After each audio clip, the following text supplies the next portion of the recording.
Hello, what's up this afternoon, everyone? Fine Tuesday to you all, and fine viewer battle day to you all. Good to see ya. What is up? Nalakilla, Stone Rain Productions. How are you doing, Stone Rain? Labrador, Lucid, Morcam. How is everyone doing today? I am super excited to see what sweet brews y'all have. McCary for the 64th month. Welcome to the Fishbowl. Thank you so much for your subscription. Big super cheer for you. Questing Beast on creatine. 5 green mana symbols. 5 green mana symbols. Legendary, haste, non-basic land, walk, vigilance, green creatures you control with mana value 4 greater have Shroud. When questing breach on creatine deals combat damage to a player, you may have it deal that much damage to each planeswalker that player controls. Whew, that would be a card. That would be a real card. McIntyre for the 48th month, 4-year resub. Welcome to the Fishbowl. Thank you so much for your subscription. Big super cheer for you. Thank you. So how is everyone today? Hopefully everyone is having a wonderful day. So there's some news before we get to the viewer battle stream, and if you've never done a viewer battle stream, it's super fun. It's super fun. We don't get to do them super duper often because we don't get to do them super often, but when we do them, I always look forward to them because y'all have sweet brews, and we get to see everyone's sweet brews. The subs are rolling in. Tuka Buddy and Dragon Bones. Welcome to the Fishbowl. I copy and pasted someone's username. Thank you so much for your subscription. Big super cheer for you. Thank you. So the big news of the day. If you woke up this morning, you might have noticed someone posted on the internet that there were magic leaks that Wizards had somehow put on their site, and someone scraped it and got the bans for Standard a week early. And the list was Wedding Announcement, Wandering Ember, Invoke Despair, Fable the Mirror Breaker, Raffine's Gaming Gear, Traxa, Reckoner, Bankbuster, Plaza of Heroes. A list that I would be pretty happy with, honestly. That's, if I was in control of bannings, my list would look something like this, and then maybe even more on top of that. However, Wizards just confirmed on their stream that this is not the real list. They say it's fake. They say someone probably made it with ChatGPT or something along those lines. So according to Blake on the Wizard stream, this ban list is not the actual ban list. So I hope that the actual ban list is, I hope Wizard sees the generally positive reaction from the community about this fake ban list that was really heavily talked about. And I hope that they see the positive reaction, and that the real BNR looks something along these lines. I think this is pointing in the right direction. And especially because remember, after my understanding of this situation is, after Monday, we don't get to change Standard until August of 2024 or something. It is a long way in the future. So I don't know. I would be very disappointed if it's just Fable at this point. Just because if I knew they could ban stuff in a few more months, I would be much more open to let's just ban Fable and see what happens. That's the traditional way of Magic bannings. We saw that in Modern. Hogex really busted. Let's ban Bridge from Below, and then we'll reevaluate in a few weeks and see how it goes. I don't think we can do that anymore. I feel like Wizards has handcuffed themselves with this new we only ban once a year thing. So I feel like they have to, Atrox is a great example. Atrox is maybe the best example. JB the Pirate, welcome to the Fishbowl. And we got a new donation I'm going to get to in just a second. But I think Atrox is a great example. Big super cheer for you, JP. Here's the thing. If we had the normal ban schedule of we can ban things as necessary, I would be against Atroxa being banned. I would be no, give it another 3 months. Let's see what happens in Eldraine. Give it another few months and we'll see what happens. However, now that we're not getting bannings until next summer, presumably based on Wizards' new plan, I don't know if we have the option to wait. What do you do with Atroxa? What do you do with Atroxa, which is a card I think people might be really sick of this in 6 months. It's new right now. It's really strong. I don't want to see this card get banned right now necessarily, but 6 months from now, I want Wizards to have the option to do that. How do you handle a card like that? What are your thoughts, chat? What do you do about a situation like that, honestly? Christoph, welcome to the Fishbowl. Hey, what's up, dog? Big scoop cheer for you. And we got a new donation from McCary, $15 donation. The sad thing is, I'm not even sure that busted card I'm not even sure with that busted custom card, Green Stompy would be playable in Standard.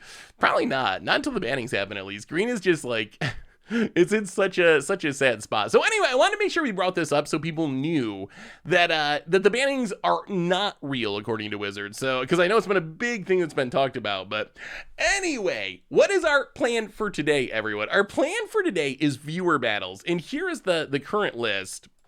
So the idea of this stream is we're going to spend the entire stream checking out all of your sweet decks, trying to see what cool brews you have. So we got leftovers from last time. If you are someone on this list who is in the stream, discounting Paladin and Eye of Sauron, who are actually on both lists because they also signed up for the new one. But if you are Behawk, Krebdiddy, Malek, Doijin, JP, Rooker, I actually just talked to Rooker. Rooker has been, I believe, moved over to the other list. But Rooker we talked to. Zero Death, The True Laws, Strange Man, Disco Ninja, Arrowzy, or Paladin and Eye of Sauron are on the other list. So if you're one of these people, let me know, because the idea is if you missed out last time, I want to make sure you get to play this time. So if you're one of these people, let me know in the chat and I will make sure you get a chance to play. If you're not online, then whatever. So we are going to jump around, play a bunch of different decks, see everyone's super cool brews. In the age of the internet with mass communication, frequent bans and unbans don't seem hard or unnecessary. Magic is tough. It's really tough. Like, it's so tricky because you have these competing like forces. Like, I don't know how Wizards does it, honestly. Like, how do you maintain a ban list for paper standard, which according to what Wizards has said recently, they think people want really slow, very few changes. I want my cards to maintain value. So that's paper standard. Then you have arena standard, which wants fast changes. Everything always changes. You refund my wild card anyway. I want freshness. And then on top of that, you have best of one standard on arena, which is so different. One of the weirdest things from today that is kind of blown my mind is how many people saw this ban list and their takeaway was, oh my god, mono red's a problem. And I'm like, oh, I never even play against mono red. But then I realized there are people who mostly play best of one, and the world of best of one is very different than best of three. In best of one, people view Faces of Kazan or whatever, the one mana red saga, like that's a problematic card for some people in best of one because they're playing against mono red again and again and again and again, or Hajar, whatever the Harbin, whatever the 2-drop soldier is. People are like, oh, the soldiers are too good. We got to do something about soldiers. In best of three, those cards don't exist. I play against mono red 1 out of every 100 matches in best of three, but in best of one, you play against them again and again and again and again. Alchemy would have been a solution if people didn't absolutely hate Alchemy. Like, if so much of this would have went smoother if they had launched Alchemy in a way that actually made people happy and liked the format. Shakalinko and Johan Leafart, welcome to the Fishbowl. Thank you so much for your subscription. Big super for you. Thank you. We have been talking about it. So we got the leak bannings, although they were recently, just a few minutes ago, confirmed to not be real, Army. Blake on the WotC stream clarified they're not real. He said he thought they were written by ChatGPT, which I don't know if it was written by ChatGPT, but according to WotC, it is not legit. So because you were here, Lucid, and because you have some time constraints, you're actually number 1 on the list. But let's do our reminders really quickly, and we will start crossing some names off the list. Alchemy would have been so much of this plan would have went smoother if Alchemy was a liked format. Like, it really would have. Like, many of these things, then you have Alchemy if you want fast changes, and standard can be focused on paper with slower changes. But the thing that hangs over everyone's head in that is just like they butchered. Actually, I kind of want to do this now. Actually, I actually want to see, based on this ChatGPT theory. I gotta, you know what? We should do this real quick. I promise we're gonna viewer battle. That's the plan for the stream. Let's actually see ChatGPT. What cards? How would I word this? What cards should be banned in Standard Magic: The Gathering? All right, ChatGPT.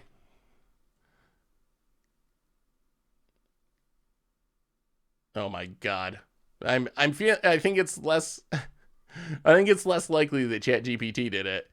They don't have what is the best card in Standard Magic: The Gathering?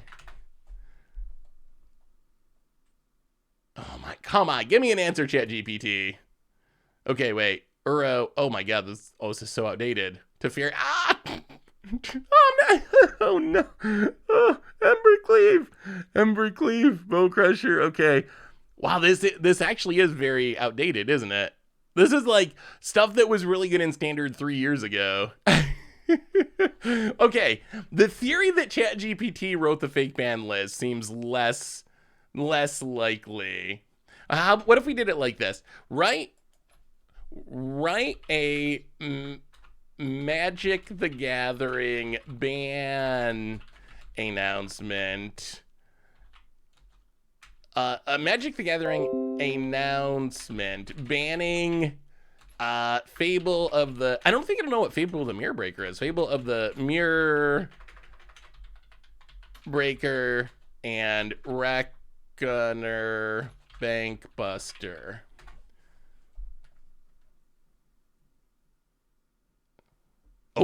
Oh, here we go.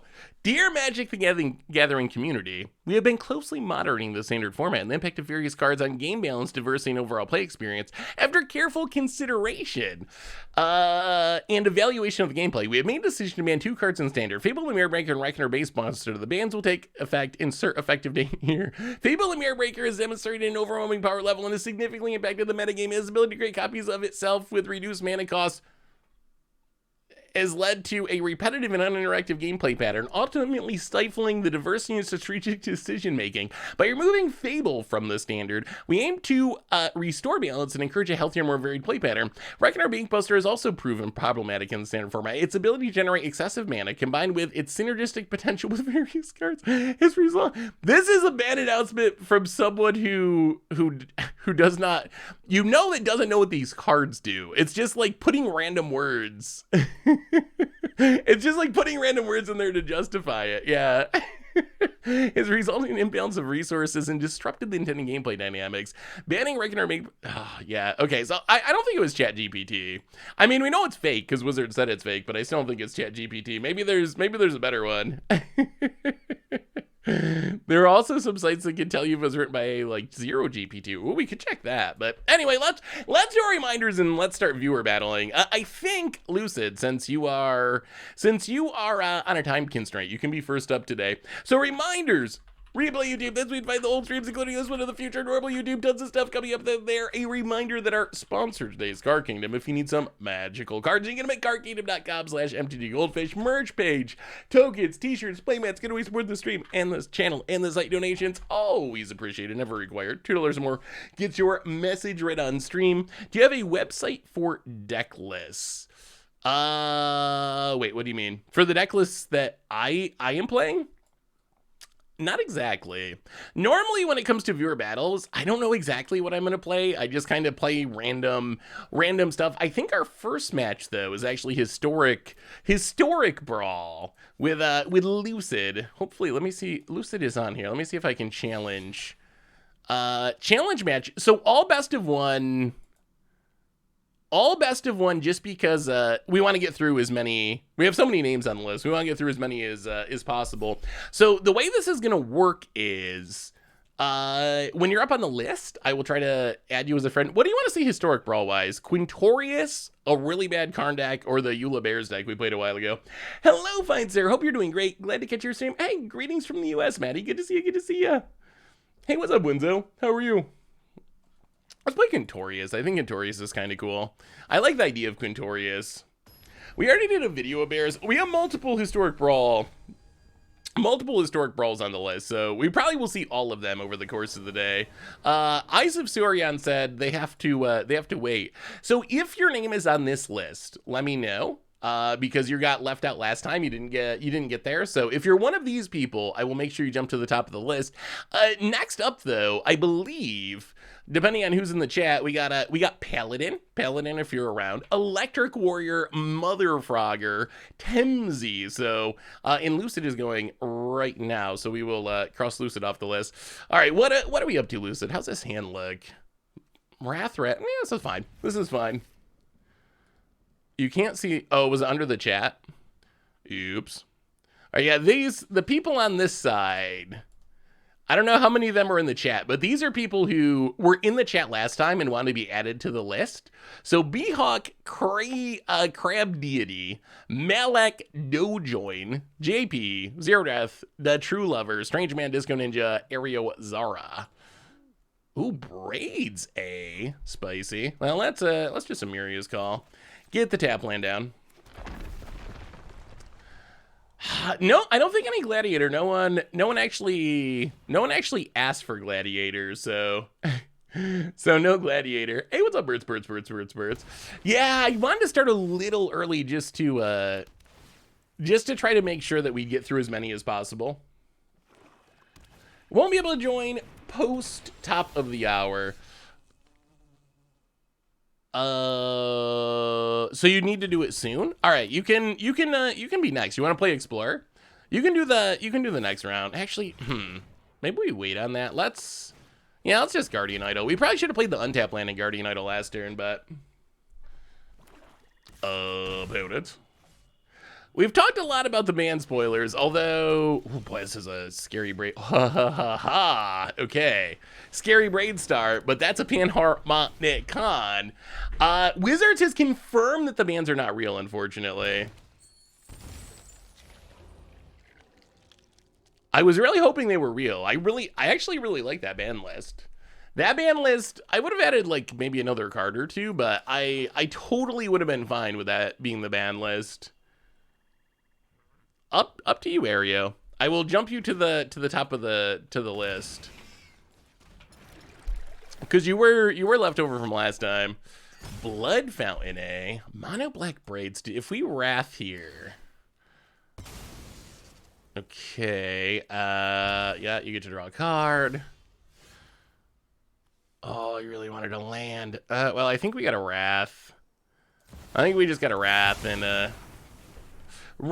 and try to set up for next turn. If we can draw a land, we can double Skyclave with Panharmonic on it and be in good shape.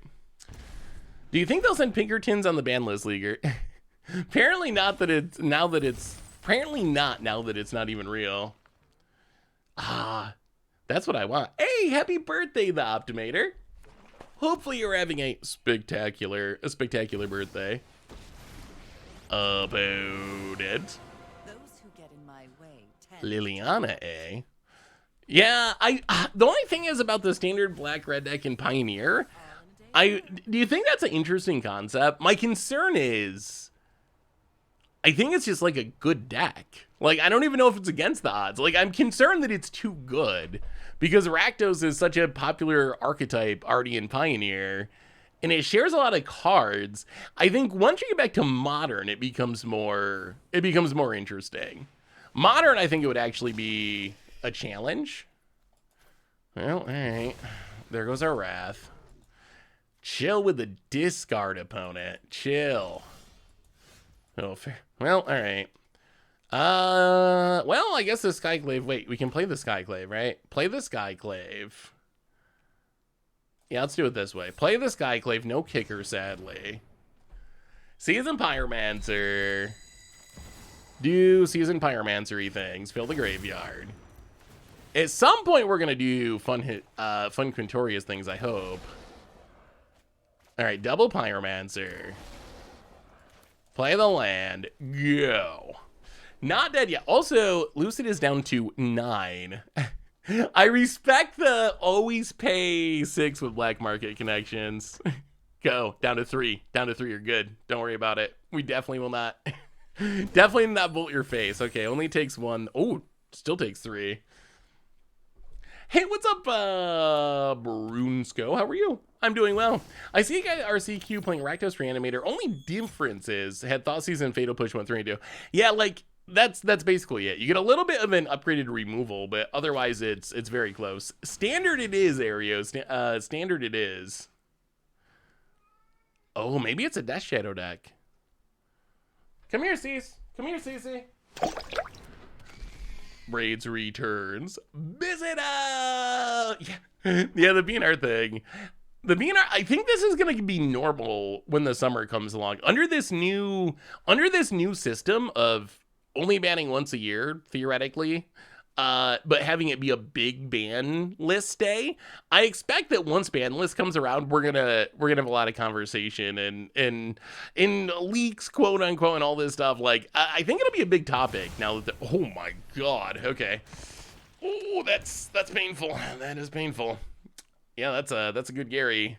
We're down to 10. Our opponent's back up to 16, and we're kind of getting wrecked, and there's still a braids. Oh dear. Started the stream early. Yeah, I wanted to get in as many people as possible. So I wanted to start as early as I could because we have so many people on the list, and I know people get left out, and I gotta end around 5 to go get bears. So I figured we should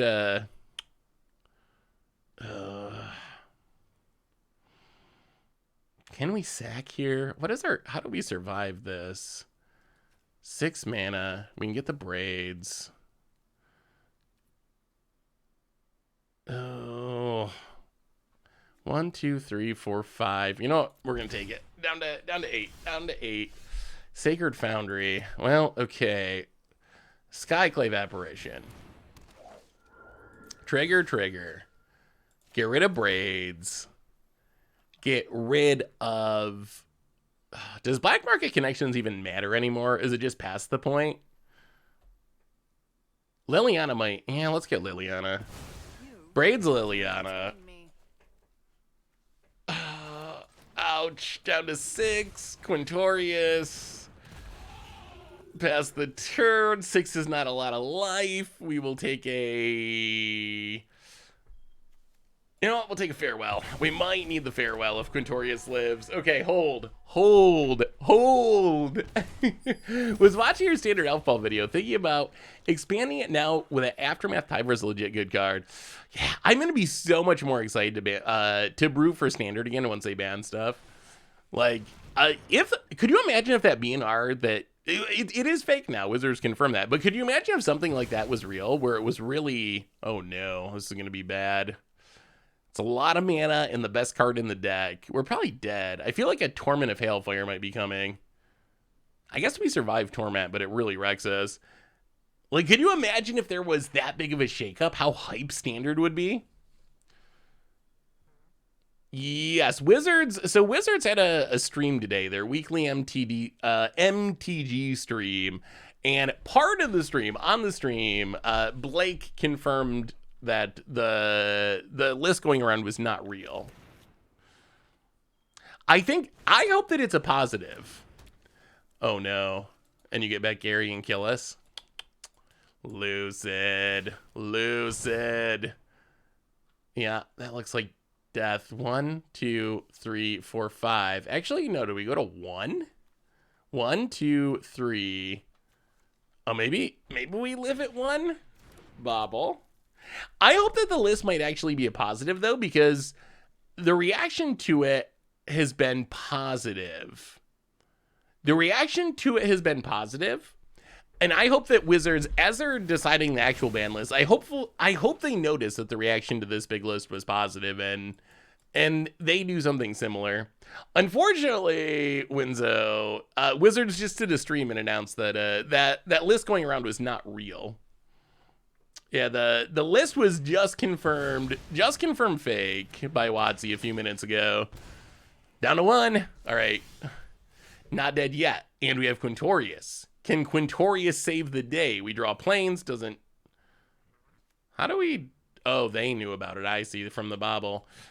Well, Quintorius... I mean, we got a Quintorius. Oh, this braids is going to come get us, isn't it? Quintorius, do we name creatures? Enchantments? If we wrath everything, we just die to... And chill, Oko. If we wrath everything, I think we just die to braids. Well, sack it. 7 mana. Yeah. Actually, no, we have Guardian Idol. Okay. Okay, we wrath everything. Okay, sack. Farewell. Creatures. enchantments, graveyards. We'll keep our artifacts out of here. Yes, Quintorius returns. 1, 2, 3, 4, 5, 6. All right, pass the turn. All right, not dead yet. Not dead yet. I don't want to accidentally stream snipe by playing. Would muting help with that? I guess probably. I mean, we're playing for fun, so I'm not really concerned about it. Like, I would prefer everyone to have a good time than worry about stream sniping. But if you do want to mute it because you're worried about getting an advantage or something. What does Panharmonicon do in this deck? Okay, braids. It's just general value. We got spirited companions and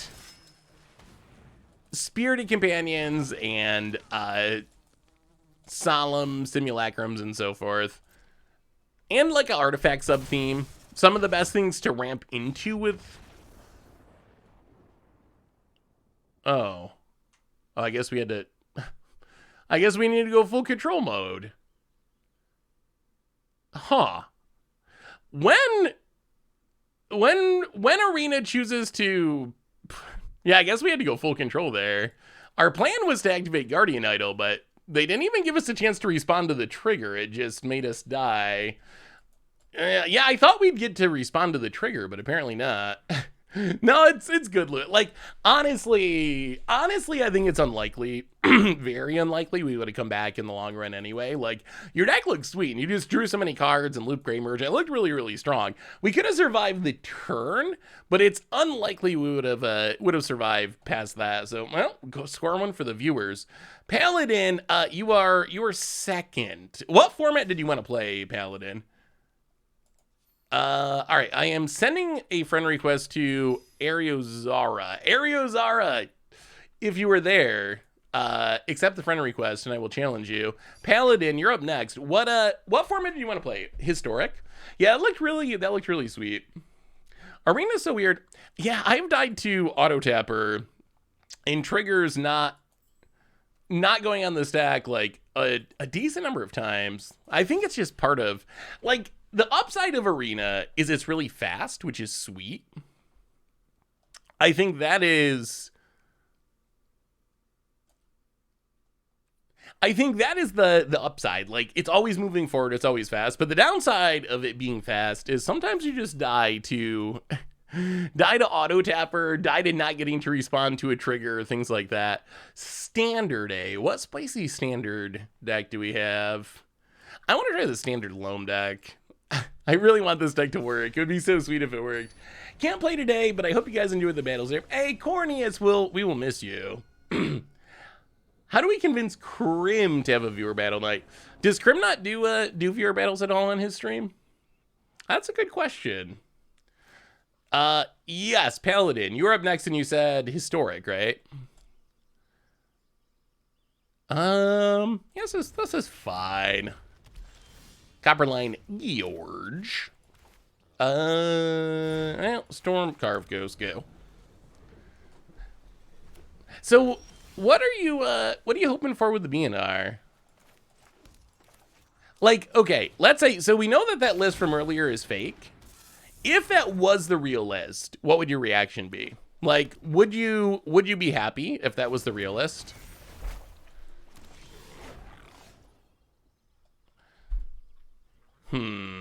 Fable of the Mia break. Oh, well, unfortunately, we probably have to kill the goblin. Oh, so little value, but yes, kill the goblin. Fable. Hit you for one. Pass the turn. I mean, that would be, do you think wildcards play into it? Like, do you think Wizards actually thinks, oh no, if we ban that many cards, we're gonna like give people a deck's worth of wild cards back, and we can't have that. We can't be that generous. we cannot accept that amount of generosity. It's too much. It's too much generosity. Let's play the land run out Slogric. Can see them banning. So the thing with the So when you think about banning 2 cards max, does the fact that they're apparently not banning cards again until next August, 14 months from now, does that change your... Ooh. Ho, ho, ho, ho. Yes, we will play a Flibblethip. Also, Borborigmos, no Pithing Needles on board. We will discard a number of lands, which is 1. We will trigger a Slogger, the synergies, hit the Reflections of Kiki Jiki, smack you for 4 with Slogger. We might be about to get it tallied, but still. Hey, what's up, Affinity Squirtle? How are you? The fake list was to test out the community's reaction. Now they can decrease cards based on it. I don't think that's 100% impossible. Well, I think it's most likely it was just leaked. Although, I don't think it would be a bad idea if Wizards actually did kind of like float it to weigh the community sentiment before moving forward. I apparently have an 11-year-old boy moving in. Oh, have you ever met them before, Elf? Or is this going to be the first meeting? Well, congratulations. Thanks. I actually don't know what the proper what is the proper response for that. I actually don't know. Well, that's in. All right, let's go to combat.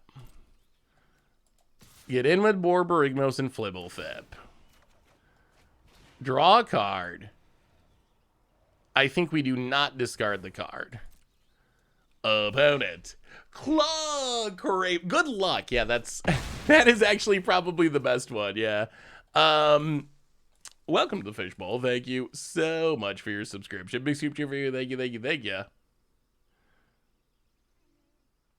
Is it time to switch to Untapped for a better viewer experience? Oh, for the overlay? Probably. That's probably necessary. Might be behind the times with Untapped. I think when we started using Untapped, it was like state of the art or whatever. It was like the best one, but now I'm not sure it's the best one anymore. So we might need to update just for that. Well, play the land, pass the turn. About it. Oh, here comes the Atali. What does it find? Nahiri's Warcraft. Leave our Sloggark alone. And a Titan of Industry. I think we should decide what needs to be banned based on the results of Viewer Battle Day. So Atali. Right now, Atali is at the top of the watch list. Hopefully Wizards is watching and writing down what C's playing Viewer Battle Day. Come on, Watsy. Come on, Watsy. Get rid of that Titan Industry. Too good. Actually, out of that fake ban list, I think the most exciting card actually would have been... Are we just dead? 1, 2, 3, 4, 5, 6, 7, 8, 9. Oh, they can flip it. So mostly dead. How can we do this? It's a big, scary board. Well, we can play Slogger.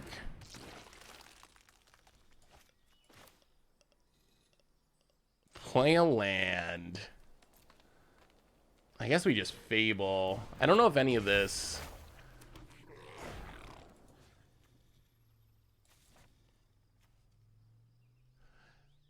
Discard any number of lands. When you discard one of cards, twice that much damage to target creature. So attacking's not even good? Why is Borborigmos and Flibblethip not playable? Oh, it's a cool card. Cards like that. Ban until Borborigmos and Flibblethip are good. Do you think that the fake ban list addresses all the issues with Standard? I mean, so... Oh god. More Atalis. Into... Okay, Coglin Yadaro, that's the card that needs to be banned. We figured it out. Kogla and Yadaro, too good, too good. Crush, welcome to the fishbowl. Thank you so much for your subscription. Big super for you. Thank you, thank you, thank you. I mean, we can attack and kill the 4/4, but then Warbrignos and Flibblefip just dies to either of the 7/7s. Yeah, I think a tally is stronger than Slogurk. Maybe. That's your hand? Oh no, the cards they wield away are more tallies. I don't even know if our opponent wants to kill us now. I think they would just want to cast a tallies and make us suffer. Opponent gets in. 7, 14, 18. All right, one it is. One it is. Do I think that the fake ban list addressed all the issues in Standard? I don't think there's a card in this deck that gets us out of this. It's not like we have Starve Extinction or something. Boom. Kill you. Yes, sirree. And then, boom. Take that, Kogla. GG, Ariozara. GG. Do I think that ban list would have solved all Standards problems? Yes and no. So, from the perspective of a fresh Standard would be fun, and I would enjoy that. I think that ban list does a good job at that. Like, if you look at the ban list that wasn't real, what would that ban list actually do to the format? Like, I think it does actually a lot. Like, it powers down Rakdos. So if this ban list was real, and again, it is not real. It is, a wizard said that just a few minutes ago. So you ban Fable, you ban Invoke Despair, you ban Bankbuster, that powers down Rakdos. And then what decks could rise to the top? What decks have shown over the last year, like 9 months or whatever, since rotation, that they can actually sometimes sort of compete with the Rakdos monster? Mono White and Esper Ravine would be those two decks. So then, to really make sure Standard looks different and March of the Machines gets a chance to see play and Eldraine gets a chance to see play, you hit Wedding Announcement and Wandering Emperor to make sure White isn't too good, and then you hit Ravine and you hit Plaza of Heroes to make sure that Esper Ravine isn't too good, and then you throw Trox in because, I don't know, the Troxa banning to me makes sense to me in the context of we can't ban again for 14 months. If that's how Wizards is looking at it, like we talked about this at the beginning of the stream, do I think Atraxa needs to be banned now? No. Am I confident that everyone's going to enjoy having Atraxa in Standard for the next 14 months until we get another ban window? Also, no. So it's going to be interesting to see how they handle cards like that. How do you handle a card that is too new to really ban now, but at the same time, if you don't have a chance to ban it like 6 months from now or 9 months from now, what happens if it's like the best deck and only deck in town after Eldraine or Ikoria releases and you're like, well, we aren't allowed to ban things for some reason? So I think the Troxa banning is the weirdest one, but I can see it make some amount of sense in that context. Like, in that context in specific, I can see how it makes some sense. Although, again, just to make sure this is like perfectly clear, that ban list is not real. It is not real. Honestly, I don't think the ban list is completely unreasonable, even if it's fake. I got my first paycheck. Hey, congratulations, Mega Magikarp. It was a long road, but I'm glad it worked out. The persistence paid off. So next up is Paladin. So far I'm 0-2. The viewers are crushing me. Paladin, might have to smack you. I can't lose all the rounds on Viewer Battle Day. So next up, again, if you were on this list, leftover from last time, which I guess I need to move over here because of the chat. Beehawk, Crab Deity, Malek, Doijian, JP, Zero Death, The True Lazer, Strange Man, Disco Ninja, paying me so I can get you added because you get priority. Otherwise, coming up next as far as the list we're working through for this week, Electric Warrior, if you're here, you're next on the list. Mother Frogger, I saw you in the chat. Temzi, Combat Monkey, those are the next names up. Now we are playing Paladin in Historic, right? What are we playing in Historic? Do we have any fun Historic decks? Actually, Merit Lage is fun. Let's play Merit Lage. What's up, Schnockers? Even more than viewer decks, we're playing against viewers. Hey, see you, Magikarp. Thanks for swinging by. What if New Eldraine is somehow worse than Old Eldoranian, no bans for a year. So Wizards did say that they have the emergency ban window. Hey Malik, you want to play standard? All right, I will move you over to the I'm here list.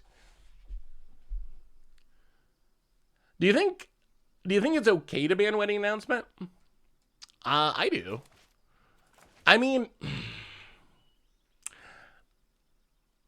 a lot of my feelings on this ban announcement in standard, I think, is tainted by or influenced by the lack of rotation this year. Still, in my ideal world, all of those cards would just rotate and none of this would be necessary. So I'm still looking at this from the perspective of, I don't like that they just made all those sets legal for another year. So for me, coming from that perspective, the more cards that would rotate, would have rotated that get banned, the better, because the closer it is to rotation, which I still think would be the best way to manage standard. So from that perspective, do I think that like wedding announcement necessarily is like super busted, over the top, broken? No, it's a very good card, but I'm just looking at it from like, I want the shakeup. I want the shakeup ideally. How do we join viewer battles? If you'd like to get on the list for viewer battles, I need your arena info, the name and number, and also which arena format you would enjoy to battle. What? Maybe they just need to like come up with a way to have standard change more. What if, hear me out, chat. What if every year when the big fall set released, you rotated out the last year of cards? So there was always, 2 years of sets in standard. What if, wow, are we playing Soul Sisters? Paladin, are you Soul Sistersing me? Well, let's see what's good in Soul Sisters, in Paladin's opinion. I actually think that,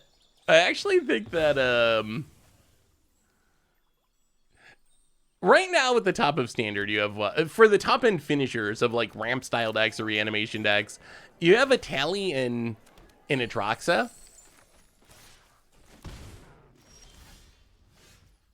I mean, I guess this always happens that there's going to be a best card, but I don't like when the best finishers are way ahead of the rest of the finishers, because then you don't remember Toxrill. Toxrill's a cool card. Like, Toxrill's super cool. But Toxrill just, or what's a Dreadfast Demon? Dreadfast Demon, also a super cool card. The Toxic Tyrannosaurus, that one shows up a little bit, just fight counter spells, but that's another one. I miss like, this happened in Magic in general. I don't know if you saw, I did a little while ago.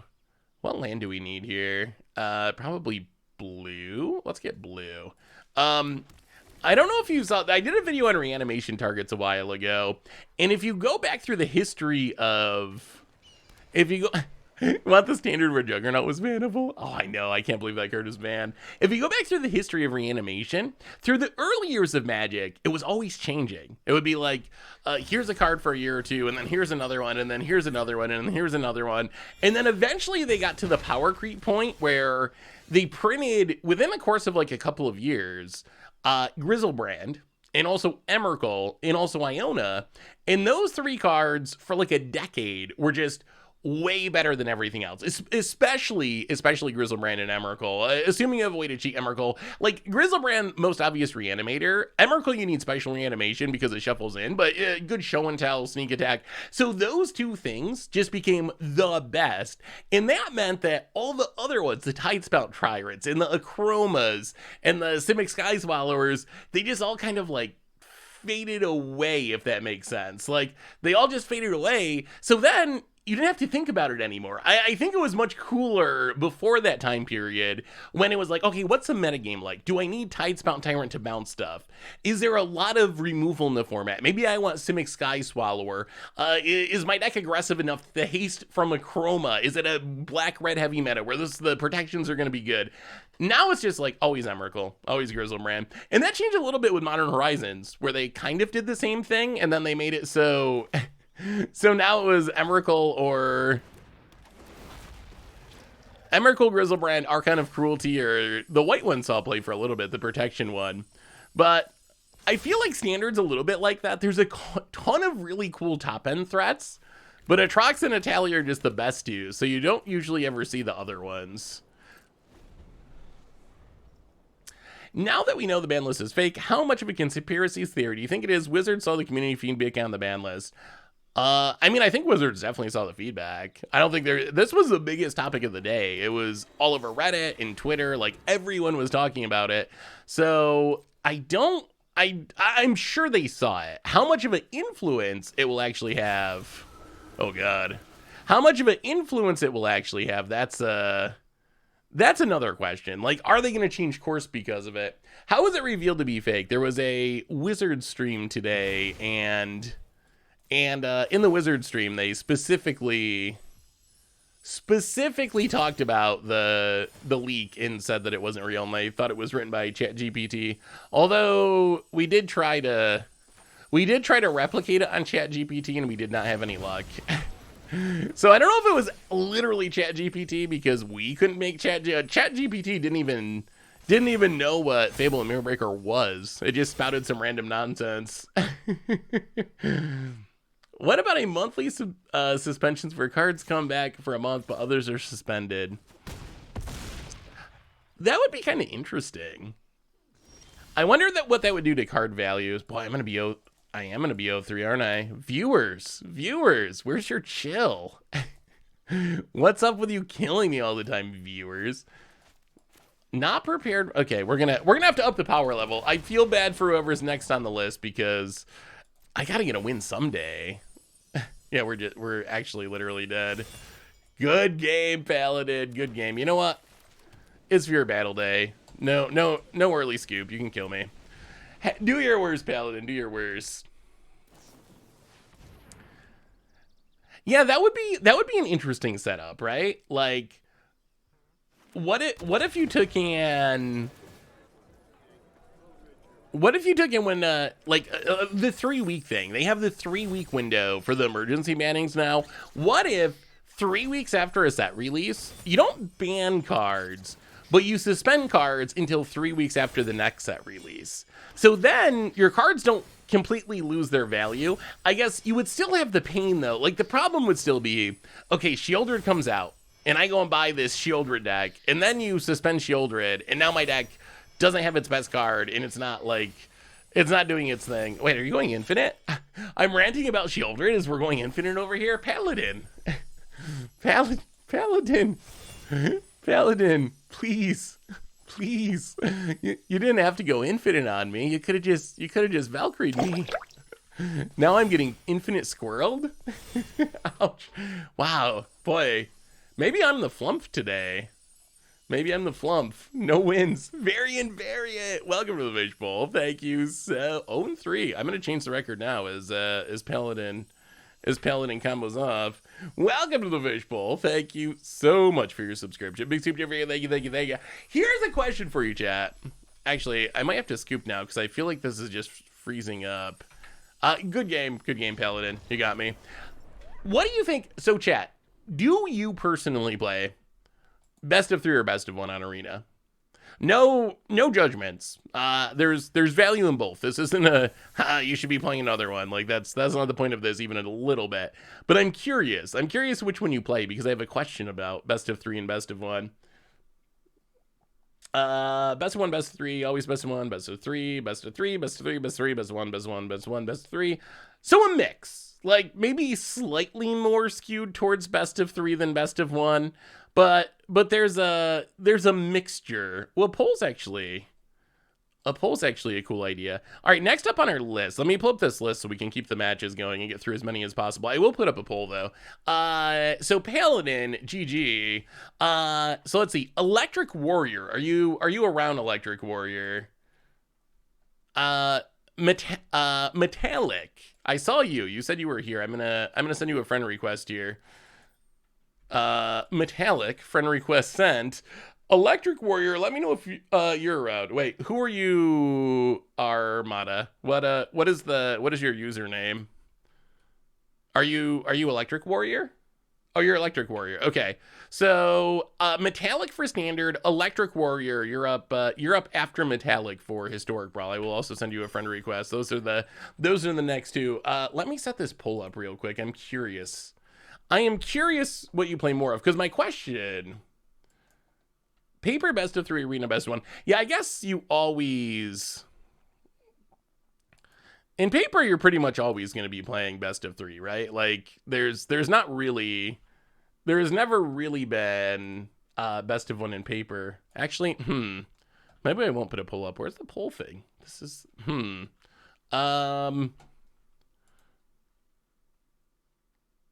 But my question, here's the big question that I had. Do you think there should be separate ban lists for those two formats? Also, welcome to the stream, Beef and B30W. Do you think they should have separate ban lists? Because that's one thing that I've learned today, just from hearing people talk about the fake ban list. Are you around, Metallic? All right, Metallic, accept the friend request, or I think we'll switch and I'll play Electric Warrior next, and you can be the following match. And then Mother Frogger, if you're around, you were third on the list. All right, Electric Warrior, I'm gonna challenge you, and then Metallic, you are next on the list after Electric Warrior. Historic Brawl, I do enjoy Historic Brawl. I gotta give Kentorius another go. We need a win. If things get really bad, then we can break out a Eula and just really stick it to people. Do you think they should have separate ban lists? Because here's what I've been hearing today. Like, so downside is confusing. It's an extra layer of... Did I do this properly?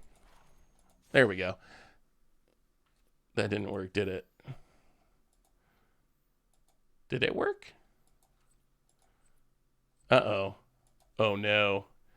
Oh, chat. You're going to be so upset. Oh, I think I got to restart Arena. I'm warning you. Avert your eyes. Avert your eyes. The desktop, even by my standards, the desktop is... There's one... I have 3... Actually, there's 3 here. 6 slots left. 6 slots left. It is almost full, though.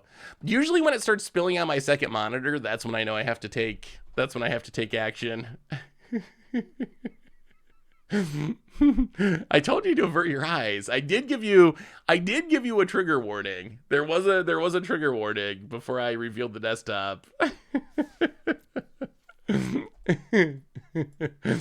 All right, let's try this again. Electric Warrior, Friendly Brawl, Quintorius. Let's see if that works. So actually, what do you think about the idea of having split ban lists? I missed the conversation there. Like, yeah, I tend to name files with finger mashing. Bo. You are not currently on the list, but I will add you, Bo. So here's what my thinking was. Like, today, with this conversation about bannings, a lot of people have been going off about... Ooh. All right, we're going to keep this. We only need one more land. A lot of people have been going on about, like, soldiers and mono red, and those are decks that just are not a problem in best of 3. Wow, there's actually a pretty even split. Best of 1 is the winner. Best of 1 of the winner is, but it's actually super close. Yeah, you never know with Arena. Hey, what's up, Kat? How are you?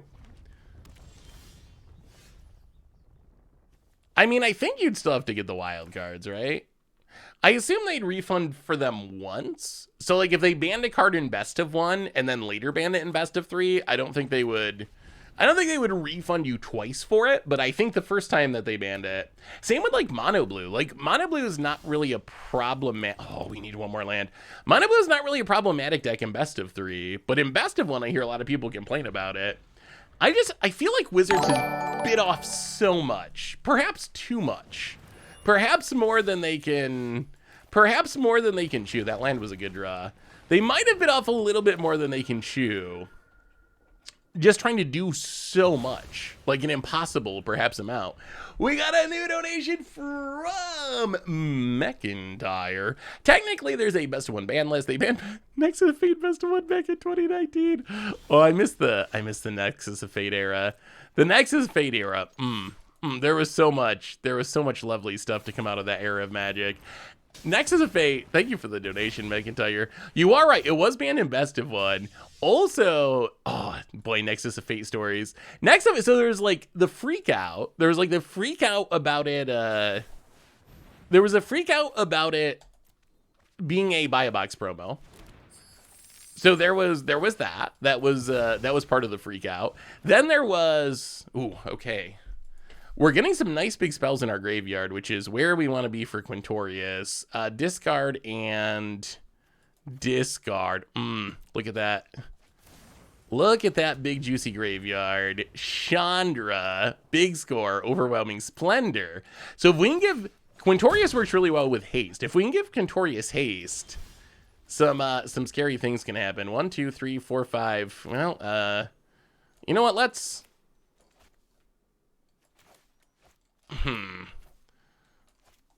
1, 2, 3, 4, 5. Yeah, let's just stream Stone Heater in this turn.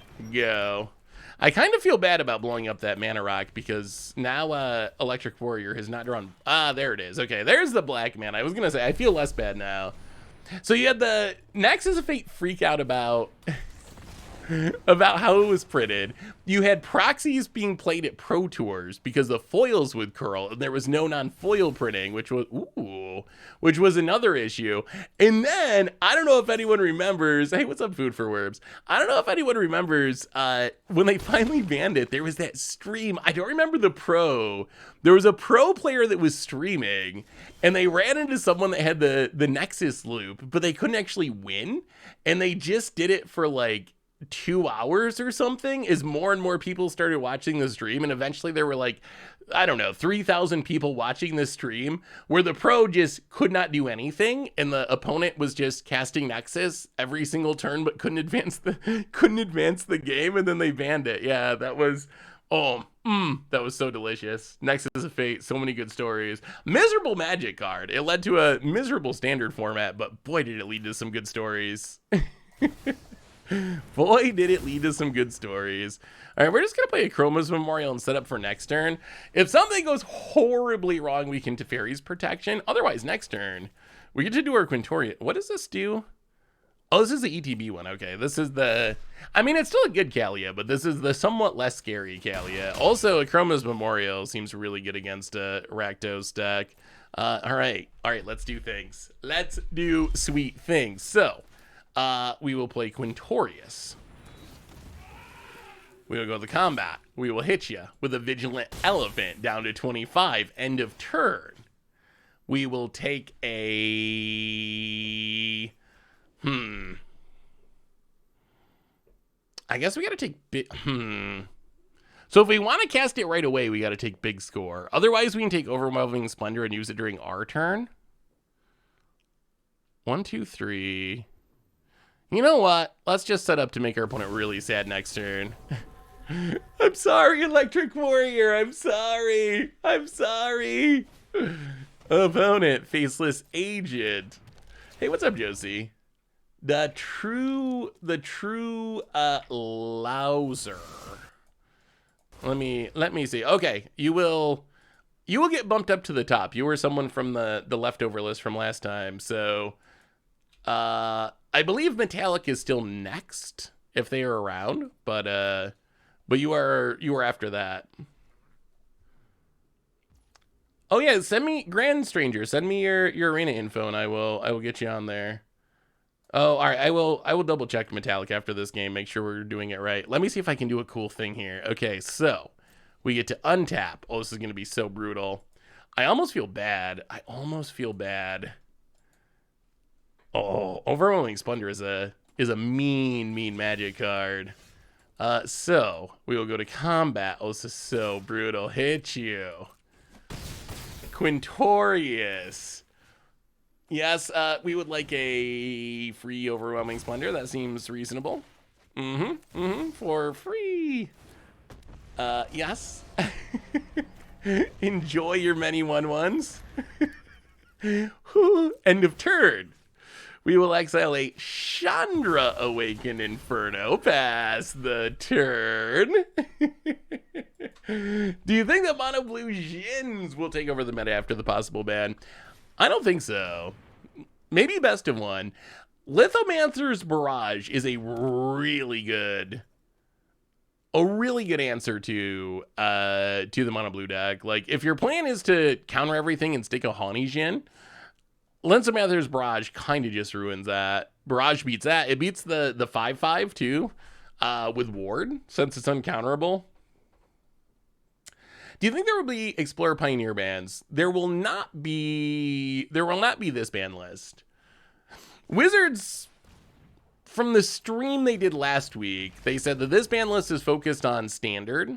And then later in this, so long term, the plan is around August, let's say, like before spoilers start for the fall set. So let's say August. Every August, have a big banning event for every format. So they do this one big banning event that bans cards in every format. That's a long-term plan. This year, there's an exception where they're making the changes quicker because of Standard. So they're kind of splitting it up this year, where this year, Monday, we get the Standard changes, and then later in the summer, August, we'll get the changes for other formats during the ban window. Quintorius is sweet. I do like Quintorius. What do we do here? I mean, I think we're winning accidentally. Well, go to combat, hit ya. You know what's actually super cute is we can Unexpected Windfall. Pitch the Teferi's Protection. Play a Plarg. And then Quintorius can exile the Teferi's Protection. And now we can do it whenever we want to. Is Overwhelming Splendor too mean for Historic Brawl? Can we ban all of MH2? I'm curious how much action they'll take in older formats. I don't know. I think we just got to come to grips with Modern being what it is. I will say, like, it's not my ideal version of Modern. I was watching... What was the video that came up on my YouTube? Oh, it was a dramatic finale. Oh, opponent's deck is sweet. I feel dirty. I feel dirty about our deck. Just a smidge. Can we do this? We can do this. Okay, let's Plarg. Let's Plarg our way into a Seasoned Pyromancer. Seasoned Pyromancer's got to discard a couple cards. Draws a couple cards. Oh, God Pharaoh statue too. Do we have a creature in the graveyard? Okay. God Pharaoh statue. Plarg. Oh, this is so good. Discard the mom. Oh, go to combat. Get the zombie mom. Fire up the Guardian Idol. And I think Electric Warrior. I really appreciate you. You knew I was getting killed by everyone. I appreciate you not drawing your black mana for a few turns to give me a shot. Your deck looks super cool. I like it. I like it a lot.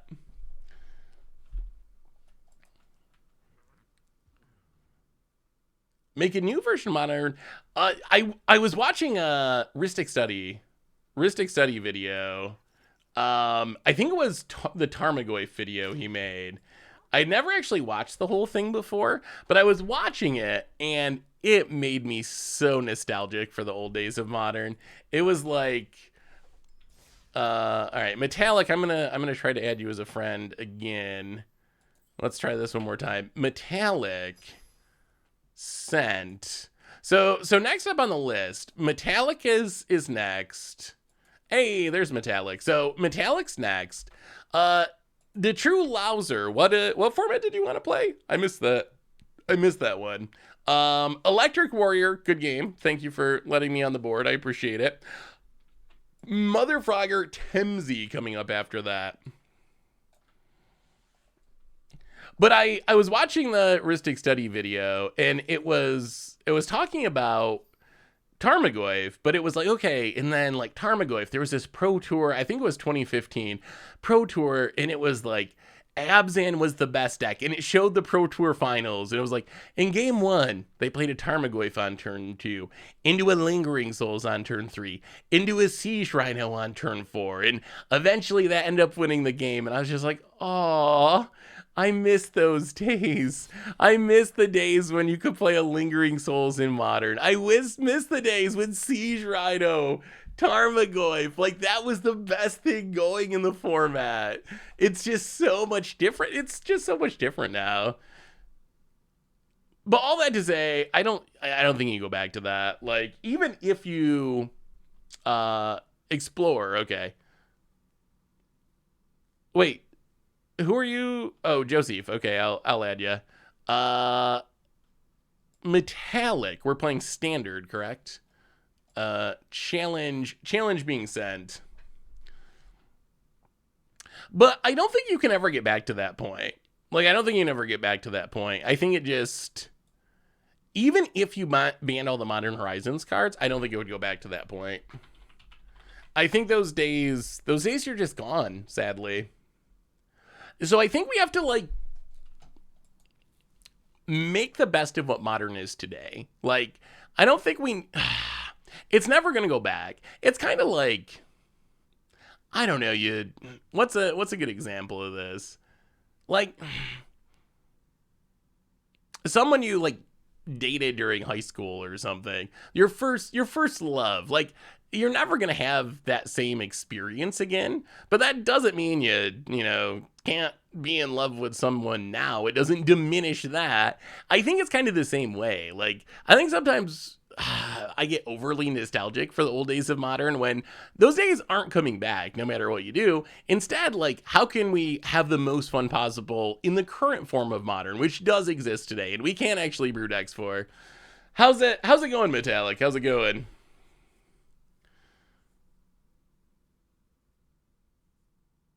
Seth comparing Modern to my now 7-year-old spouse. I'm sorry, Conan. I'm sorry. What if they ban all? I actually. All right, let me see, Metallic. I'm gonna try to challenge you one more time. Oh no, I gotta restart again. I don't understand the only. Avert your eyes. I forgot the trigger warning for the desktop. The only thing that's annoying about viewer submitted day is sometimes the challenges don't work as smoothly as we wanted. Yeah, I actually mentioned on Twitter the idea of banning the triomes, and a lot of people did not like that idea. It makes sense to me. Like, it makes sense to me. My thinking is, in Magic, if mana is not good enough, the game gets worse. If mana is too good, the game gets worse. There's this sweet spot. Are you around, Metallic? Are you having any luck? Ooh. The true Lazar. Are you around? I'm sorry, Metallic. I do not know. I am not sure what the issue is. The true Lazar, and then Temzi. The true Lazar. I did not catch what format you wanted to play.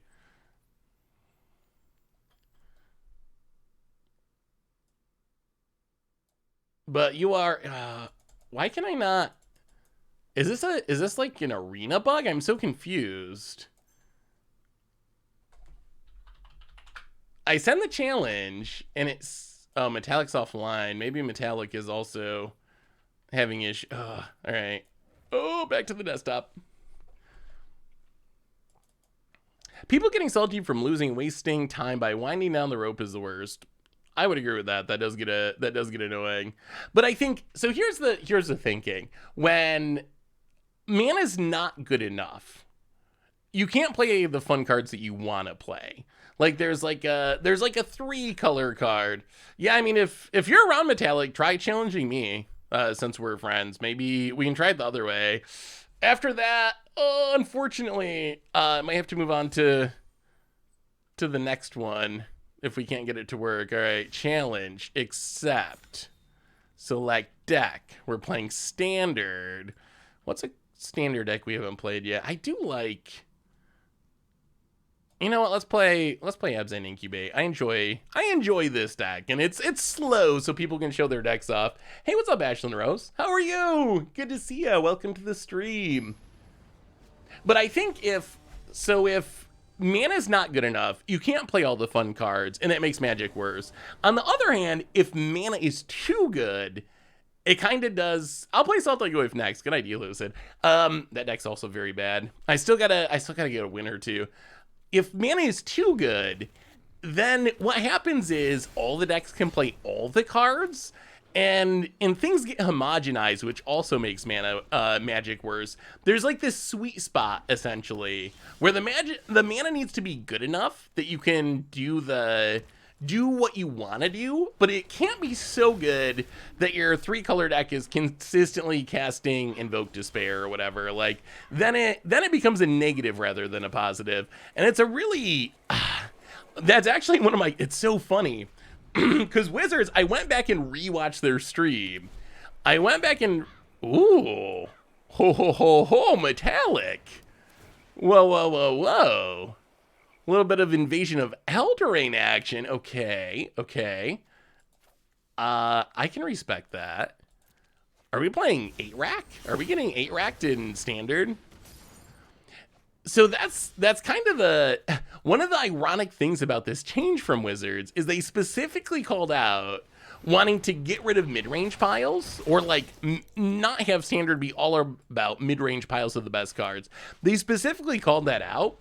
I'm actually like kind of concerned that because the mana is going to get better, because they're going to keep printing lands and there's going to be more dual lands in Standard, then it might actually do the opposite of what they hope. Like because the mana is so good that maybe it actually makes more mid-range piles, because you're going to have another year of dual lands in Standard, making it even easier for decks to just play all the best cards regardless of their colors.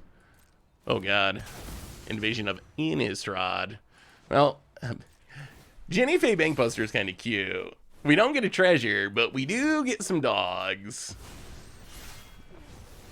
Is this like Grixis Battles? It's been a long time since I've been impressed and excited by a Grixis deck in Standard, but this actually looks like a sweet take on Grixis. I thought they said they were going to print duels less often. Yeah, that's what I thought from watching the stream originally.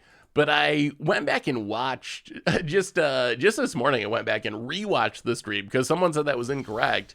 And rewatching the stream, it definitely sounded the opposite, that they said, we're going to print just as many dual lands, but we'll also try to like print more monocolor support lands, which I assume would be like castles or something that care about a basic land type. So we'll try to print more utility lands as well that'll hopefully push people towards not always playing 5 colors. But yeah, it definitely sounds like they're planning on printing the dual lands at the same rate.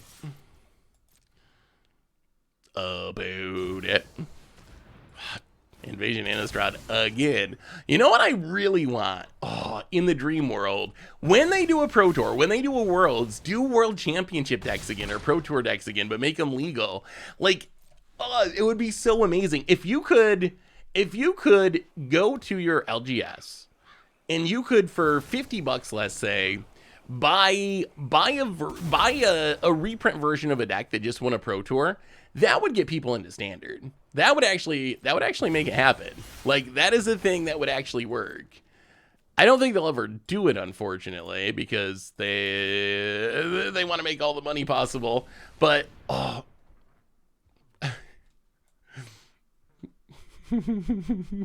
This is like cards I made fun of Tribal wrecking me. All right, yeah. That's actually kind of cute. Pick up all the battles, do it again. All right. I can respect that, Metallic. That's a really cute idea. That is a super cute idea. I guess we're gonna. I feel bad that we're a token deck, because I feel like tokens is, if we were playing like a big threat rather than like kind of going wide, I think this plan would be much more effective. Like if we were just trying to like stick a Shieldred, stick a whatever, name one big thing each turn, then I think these looping Invasion Innistrads would probably just destroy us. Unfortunately for our opponent though, we're like kind of going wide, which is making the 1v1 removal a little bit less helpful. About it. Or yeah, do it as a secret lair Pro Tour standard deck. I don't really care how you release it, just do it. Do something to make standard cheaper. I think that's the underlying issue, really. Like, I think the underlying issue is standard needs to be less expensive. Not that cards need to remain more valuable. It does the same thing, right? Like, if the problem is players feel like standard's a bad investment, how do you solve the issue of standard being a bad investment? Well, one possibility is you make the cards more expensive by making them stay legal longer. The other, so people feel more comfortable investing because their investment's going to maintain value. The other possibility would be to just go the other direction and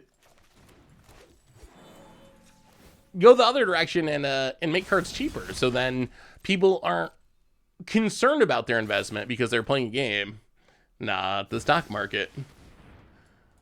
Invasion of Innistrad. All right, hit you to 9. Boy, it's been a lot of battles. Oh, we found our combo though. Oh boy. Okay, that's a big battle. So far, none of these battles have flipped. Wow, this is actually, if they can find another filter out, this is turning into like a lock. We're about to just get locked out of this game. Up and it passes. Deathcap Glade. A handful of removal is not doing anything. Let's Bankbuster draw. Oh, I think we might have got there. Because Glistening Dawn Ginny Fey is a combo. These are gonna be the biggest cats ever. Oh, good game. Metallic. That is a spicy deck. To the point where, can you send me your deck list, Metallic? I kind of made fun of Filter Out, thinking that it was not a playable card in Standard at all. But Metallic, much more big brain than me, and realized that looping battles is actually really sweet. And I can't believe that I think this is my favorite deck we've seen so far today. I cannot believe it's a Grixis deck in Standard. That would not have been on my bingo card, but that is a really cool idea. That is a super cool idea. Super, super, super sweet. Yeah, it is a really good one. Good game, Metallic. Good game. All right, so we're getting there. We're getting there. We've won a couple. We're catching up to the viewers. Yeah, that's the fun side of Grixis, if there is such a thing. How are you, Ashlyn Rose? Welcome. How have things been? All right, who's up next on our viewer battle list? I think it's, let's see. The true loser. The True Loser, Mother Frogger. True Loser, I'm still not sure what format you want to play. I'm sure you keep telling me in chat and I keep missing it. The True Loser, what format are we playing and would you like to challenge me? And then next up after that, Mother Frogger for Explorer, if you're around. Also Temsy for Explorer, Combat Monkey for Historic, and then the Ghost of Dak Faded coming in after that. Also a reminder, if you are someone on the other side of this list, this side over here, Beehawker, Crab Deity, Doijin, JP, Zero Death, The True Loser, we already got you, Strange Manor Disco Ninja, let me know and I'll get you to the top of the list because you were left over from last time.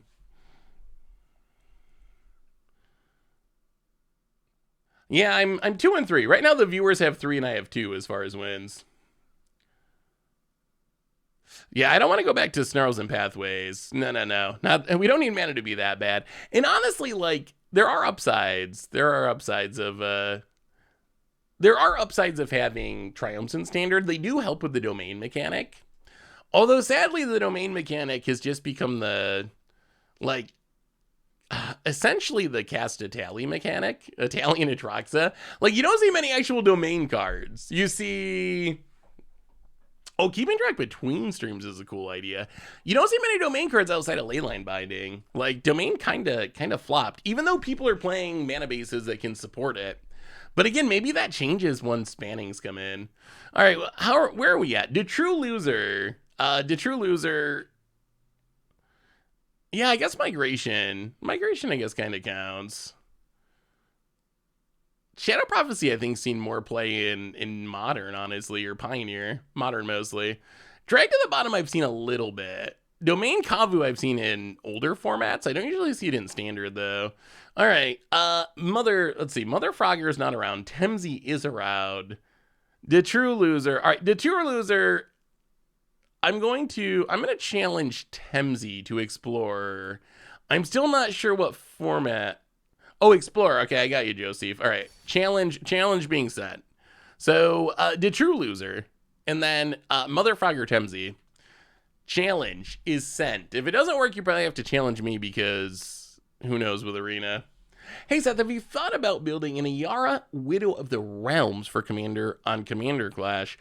I gotta start thinking about Commander stuff again because my return to Commander Clash is coming very soon. Actually, next week is the first episode I'll be back. Oh, is it working, the True Loser?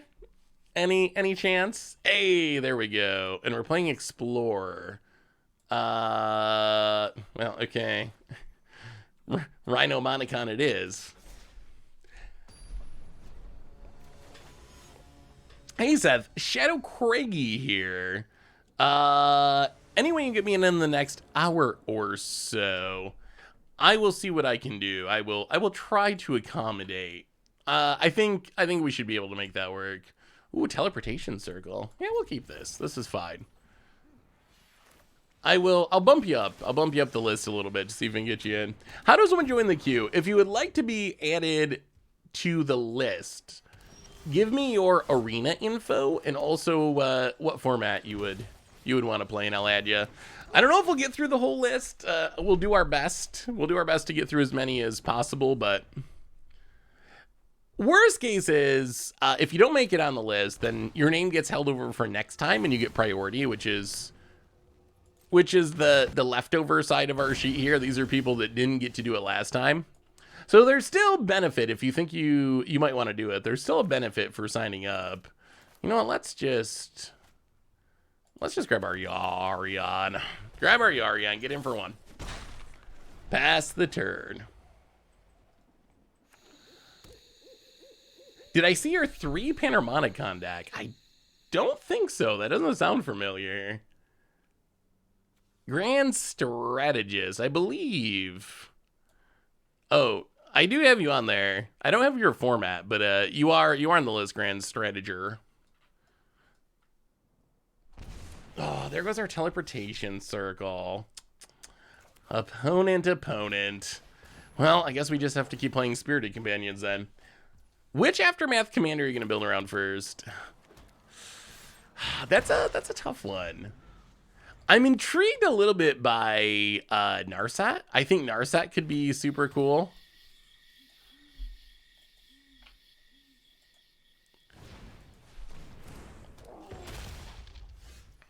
Although, hey, what's up, Terry? How are you? Narsat, I mean, I like the idea of like Narsat enchantments, Narsat super friends, like casting big things from the graveyard is intriguing. So maybe something like that. Oh no, this might be embarrassing. Did I put basics in this deck? Haha, exactly 2. Okay, I did think of Yasharn. And put exactly enough lands to sort of support it. Monograde Stuffy! Welcome to the Fishbowl. Thank you so much for your subscription. Big scoop cheer for you. Thank you. No, you're just sticking in chat, cool guy. That works. Ooh, Cosmic yes. I think Cosmic Rebirth is really good. Ooh, Narsat Sokka seems sweet. I'm excited for this season of Commander Clash. There's some plans, some stuff we're working on that hopefully keeps improving it. Also, they announced today, it just came out, they're finally adding 2-factor authentication to Magic Online, which is something people have asked about literally forever, and it's finally happening. Yeah, we're actually a week away from spoiler season too. A week from today, actually. A week from today is the start of Lord of the Rings spoiler season. So, yeah, let's just pass Let's do a little attacking. So probably an early stream next Thursday, most likely. So we'll probably stream early to do a spoiler video after and watch the stream. Yeah, I gotta say I've been very impressed with Daybreak Games. Tom Bombadil does seem like a really fun commander. Seth, your hometown buddies with a get-rich-quick schemes who may or may not be going to prison next month. Yeah, I've got some things in the works. Yeah, I guess that could sound sketchy. Got some things in the works. Yeah, let's blink that, I guess. We need our scry value. I actually, oh boy. I actually think I would like them to be legal in Standard 2 at this point. My initial take was, I don't want Universes Beyond cards legal anywhere. Like, I don't want those in Standard. But now with how things have developed, I think I would accept. I think I would accept it. I think I would be okay with it, as weird as that sounds. Like, I think that the freshness the new cards would offer would outweigh my skepticism of putting Universes Beyond cards into, you know what, we're just going to draw a ton of cards. We could Titan Industry, but I don't want to win that quickly. I need this value. I need this value. I can't resist. Blink all the card draw. But where's our Panharmonicon? That's a real question. Get it back. Get a bunch of triggers. Exile Yarion. I'm sorry, the true loser. The value train is running. The value train is running. It's off the tracks. Can you say Tom Bombadil? Tom Bombadil. Tom Bombadil. Tom Bombadil. Tom Bombadil. Tom Bombadil. Tom Bombadil. That's actually pretty. Am I saying it right? That's actually pretty. Oh God. Maybe we should be trying to win instead of generating value. Mistakes may have been made. I was not expecting. Yeah, I was not expecting that. Okay. Okay. Opponent trying to win a game of Magic, I see. Yeah, that's fair. That's fair. Well, now we got to start killing Chandras. Got to kill Big Chandra first, I think. Kill Big Chandra. Yeah, Big Chandra pretty good. Pretty good there. It's pretty easy to say incorrectly, at least. I don't know if I'm saying it right, but I'm saying it. There are words. There are words coming out. The wrong words, perhaps, but still. Yeah, how about a Toll Samir? Hey, I got you. I got you, birds. You are being added to the list as I speak. Boom. And added. About it. So what is our opponent up to? Is this Chandra Tribal? Or is it just like a Jund mid-range deck that happens to have a lot of Chandras? I'm not 100%. Uh-oh. Oh, dear. If they need more mana... Oh, boy. This might be bad. Okay. Okay. That's so much mana. Are we dead? Okay, Fatal Push is not what I was worried about. Oh! Liliana Dreadhorde General. Okay, this is becoming a problem. Well, sack and sack. Oh, maybe this is like Jund Super Friends. I see. I see. Well, kill the Liliana. These Brutal Cathars aren't looking great. Could we be winning? Could we have won by now? Probably.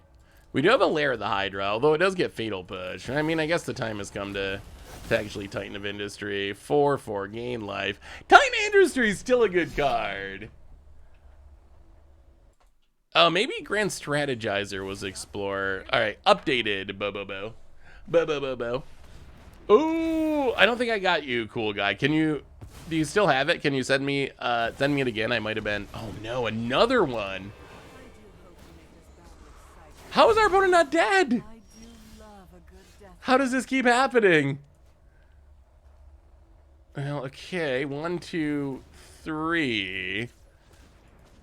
Lair of the Hydra. X3. Actually, no. X2. We got to kill the Lily. If we had just forgotten about the Planeswalkers and attacked our opponent, we probably would have won by now. But it's pretty scary to let those very strong Planeswalkers live. I'll hit Liliana. Run out of Brutal Cathar.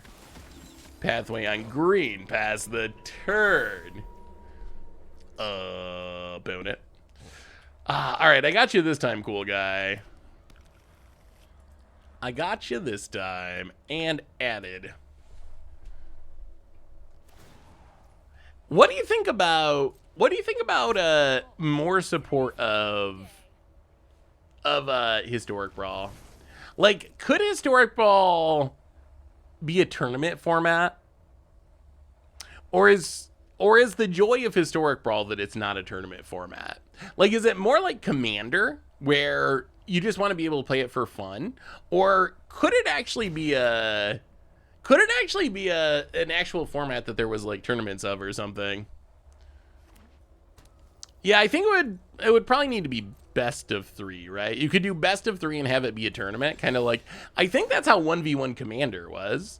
When 1v1 Commander was a thing, it was best of 3, and then Brawl kind of 1v1 Commander could have been a good idea, but then Brawl kind of ruined it by being just absolutely miserable. All right, well, we're gonna continue to kill Chandra's. Oh, we definitely could have won like a couple of times, probably by attacking face. But killing Planeswalkers is sweet. I love Counterspell Tribal with bonus Emrakul when gone. Oh, the Brawl deck was so brutal. It really killed, it literally killed an entire format, which is kind of amazing. But it actually straight up killed the format. Opponent, even more Chandras. Wait, do we win here? If we blink this, 1, 2, I think we might have gotten there. Do we have enough mana? So we make this into a 6 power creature. And then, no, please don't tap our Lair of the Hydra. And then, just touch the Bone Crusher a bit. And yeah, I guess we gotta go for lethal. Good game to True Loser. I like the Jud Super Friends plan. I haven't seen Lily in a while. I felt like I was super far ahead, but those Planeswalkers just keep pulling you back into the game. That was actually pretty sweet. Yeah, I think we probably had lethal a couple times. I was enjoying killing the Planeswalkers though. Okay, I have pulled even. We're 3-3 now. Who are the viewers sending up to battle? This is the big one. This is a game 7. This determines who goes on to the NBA Finals. All right, who's up next on our list? Let's see. Next up on our list, doing a little list maintenance. Where are we at here? So to True Loser, good game. So Mother Frogger, if you're around for Explorer, Shadow King Gray bumped you up, and Temzi is also for Explorers. So those are the next 3. Shadow King, hopefully there's enough time. I already had said Mother Frogger and Temzi were up, so hopefully we can get to them, and then Shadow King. And after that, we have Combat Monkey, the Ghost of Dak Faden, Adam C, and so forth, moving down the list. All right, next challenge. Mother Frogger, are you on? No. Okay, so no. Wait, where's Mother Frogger? Did I send a challenge to Mother Frogger? Is this just Arena being weird? Oh no. Too many. Okay, let me try it one more time. Good old Arena. I wonder how there could be a simpler way to challenge people. Maybe this is the best possible way. All right, Mother Frogger, challenge sent. Tamsi, you're next for the challenge sent. Shadow King. Sent to you as well. So, all right. Well, Temzi, you're online. So, Temzi, if you're around, Oh, there's Mother Frogger. All right, Mother Frogger. Challenge has been sent. I gotcha. What other planeswalkers do we not see, Joe? Were there any other sweet ones that that you didn't get to show off? What else do we got for oh, speaking of value piles. I cannot resist. I cannot resist. Looking forward to listening to your podcast while I'm working tomorrow. Yesterday's podcast was a pretty good one. It was a pretty good one. I think. I don't know, Goldfish podcast or Commander Clash podcast. I think they're both pretty good. Okay, Frogger. Okay. Let's do it. This deck doesn't have the best plan for winning the game, but boy, does it do cool things when it works. About it. Oh no. Oh no. A Snarl? Hello. Nice. That's an untapped Snarl. I should probably just concede right now for the untapped Snarl. That doesn't happen. That doesn't happen. That's a win. That is a win all by itself. The battle deck with Yarian is pretty fun.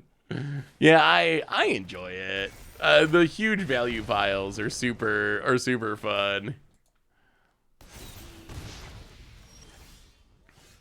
Ooh, there's our green mana too. That's actually kind of nice. Well, first off, Invasion of Zendikar. So is Kumano Faces Kazan actually a problem in best of one standard? I hear people talk about it. Is there actually an argument for banning that? Should we actually be banning that? Snarls, yeah. Actually Snarls with basic land types would actually be okay. I still don't think they'd be great, but they would actually become much more. Ooh, Gabakon. Invasion, the Snarls would actually be somewhat playable, I think. Looks like mono red splashing Invasion of Gabakon. I wonder if it's worth it. Well, play a land. Invasion of Zendikar. The battle is on. The battles are on. Green mana and blue mana. And pass the turn. Devil BT! Welcome to the Fishbowl. Thank you so much for your subscription. Big super for you. Thank you. I really want to build a standard deck with Narset and, why can't I think of the name of the enchantment? The 2-mana enchantment you insect to get face. Bitter Ordeal. No. Yes? Bitter. Is it Bitter Ordeal? That's another card. Bitter something. That might be the way to make Narset work. I just haven't got around to, Bitter Reunion. That's what I was meaning. Ooh, Chandra. That's some spice. Okay. Gabakon.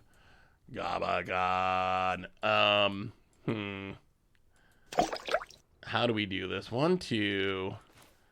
Play a land. Well, all right. Invasion of Ikoria. X5.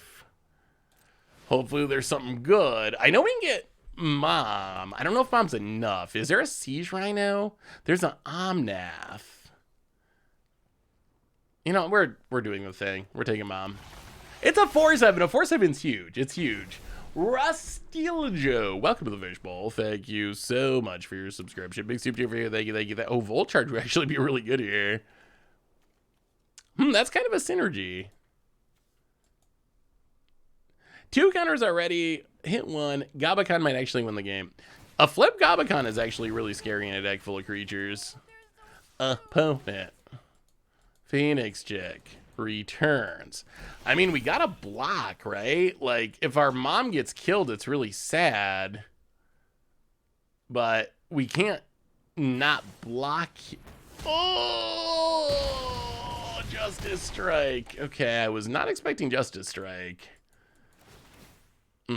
Yeah, that team is getting too big. Ooh, okay. Omnath. This gives us a tiny bit of hope. Play the land, gain some life. Okay, yeah. Fable the Mirror Breaker, sure. Everyone's favorite broken cards. Are we actually going to get to blink our battles? We might get to blink our battles. We might get to blink our battles. Oh my goodness, we got a shot. We got a shot. We got a shot. I think we got a shot. Think that's not allowed. If mono red players are allowed to think, we're in trouble.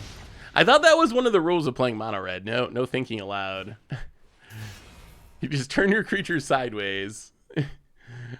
Are there any fun toolbox decks you would recommend? I don't even mind going to Historic or Historic Brawl for it. Whew. So we played some like Vanifar combo decks that are kind of toolboxy, although they often end with a combo. I'm trying to think. What's the most toolboxy deck we've played recently? Wow, ticking up. Gabacon. 1, 2, 3, 4, 5, 6, 7, 8. Well, okay. Play this. Actually, ooh. Okay, so we go to combat. Attack with the goblin. Oh, we're gonna blink some battles. We're gonna blink some battles. Some battles will be blunk. Opponent, you can kill the goblin. That is acceptable. 1, 2, 3, 1, 2, 3, 4, 5. Play this, pitch the land. Ooh, it's value time. It is value time. So, Urugamon, play it. Discard the land, draw a new card. Oh, that's a Path of Metal? Ooh, opponent's deck has spice. Opponent's deck has some spice.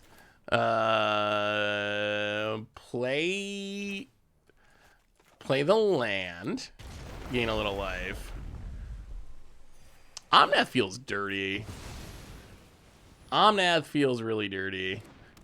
We were so dead. We were so dead before this Omnath came down. And now we're not. That card is too good. It is too good. I mean, I guess everyone already knows that it's too good. It was banned everywhere, but ooh, sweet birds. Battles will be blunk. We're gonna blunk a battle. Grab a land. Get some triggers that don't really do anything. 2 damage to how about a planeswalker? And pass the turn. We're up to 17. Oh, disgusting. Like, actually straight up disgusting. The good news for our opponent is our deck doesn't really have a real plan for winning. We just do this a whole bunch of times, so there's no real game plan for winning the game. Flips the path. Says oops. That's a suspicious oops. I don't know if that's really an oops. We're gonna block like this. I don't even know if it's really an oops.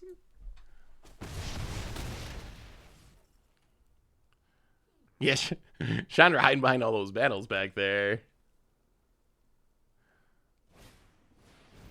So gotta hit the Omnath. Oh my goodness, not the Omnath. Okay, that's, I guess you don't have to hit the Omnath. The Omnath is gaining us so much life, though. I'm excited for this Invasion of Alara. That's one we actually would like to flip. I don't know how we're gonna flip it, but flipping Invasion of Alara is such a good feeling. Hey, what's up, Halfling? How are you? What did you think of the BNR announcement? The fake BNR announcement of the day? You know what? Those are fine. Boom. Invasion of Alara. How about a battle? Spin it to win it. Well, I guess we're playing an Omen of the Sea. Omen of the Sea. We need another Yarion. We need another Yarion. Bottom. Invasion of Ixalan. Go digging. Oh, the next Yarion's going to be the most spectacular if we can find... Oh my goodness, it's getting better. Elishnorn. Play the Elishnorn. Hope we don't die. Oh, look at those battles. All right, pass the turn. Opponent hits us for 2 with the Path of Metal. Opponent. This is the Yarion Battle Blink deck we played for much of Brew last week. Redain with a counter. I was mostly on board with it. I kind of wish they would fake ban like 1 or 2 more cards just to make sure. I mean, my deal BNR involves like 4 sets of cards. Yeah, I said that earlier. Like, in my perfect world, we just rotate. So the more the merrier when it comes to bannings this go around. Ooh, Child of Alara Arena. The only thing about Child of Alara Arena is that card it is kind of miserable in Commander formats. I don't know. Do you think, would you like to see Child of Alara on Arena or no? Would it be a positive or a negative for your Arena experience? Actually, maybe, do we need to land? No, we don't need to land. All right. Into a Triome. Well, Invasion Exilon. We're just trying to find a Yarion. If we find a Yarion, it's going to be the greatest thing of all time. Oh, yes. Oh, my God, we found a Yarion. Oh, it's going to happen. It's going to happen. It's going to happen. It's really, truly going to happen. Play a land.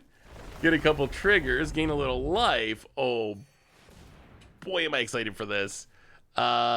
Invasion of Alara. Oh, we don't have black mana? Okay. That's awkward. All right, Urgamon first then. Invasion of Urgamon.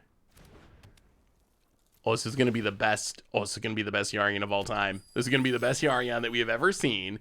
Make a treasure. Decline. 1, 2, 3, 4, 5, 6. Okay, Invasion of Ixalan. Invasion of Ixalan. Trigger.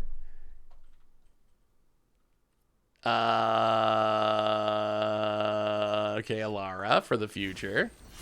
And Omen of the Sea. 1, 2. This Redain is slowing us down. I mean, we're just...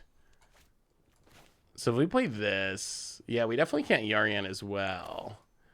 1, 2, 3, 4, 5. 1, 2, 3, 4, 5, 6, 7. All right, whatever. Yarion. Good enough. Good enough. Good enough. We'll stop being greedy. Okay. Does Arena survive? We have officially pushed the Planeswalker off the screen. There are so many battles, it is no longer on the screen. Okay. What about over here? Oh, there's our opponent stuff. Yeah, blink you might as well. Okay. Okay, 12. We will blink 12 Magic the Gathering cards. Oh my God, and we have the Alish Norn on the battlefield. Oh my goodness. No attacks. We don't want to win. We just want to do this. Okay, the battle's returned. Opponent gonna go indestructible, sure. Well, I don't even want to organize it. Let's see what we got. Do we die by milling ourselves out? If we die by milling ourselves out, I will accept that. Opponent, sure, tower. That's fine. Discard an Omen of the Sea, make a treasure. This deck is just so much fun to play.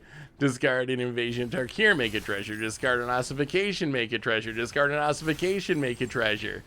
Discard a... Ooh, yeah, nothing to get with that. Invasion of Zendikar, get her less basic. Invasion of... Oh, hit you with the Yarion, sure. Training is so hard. Nothing to get, no more lands.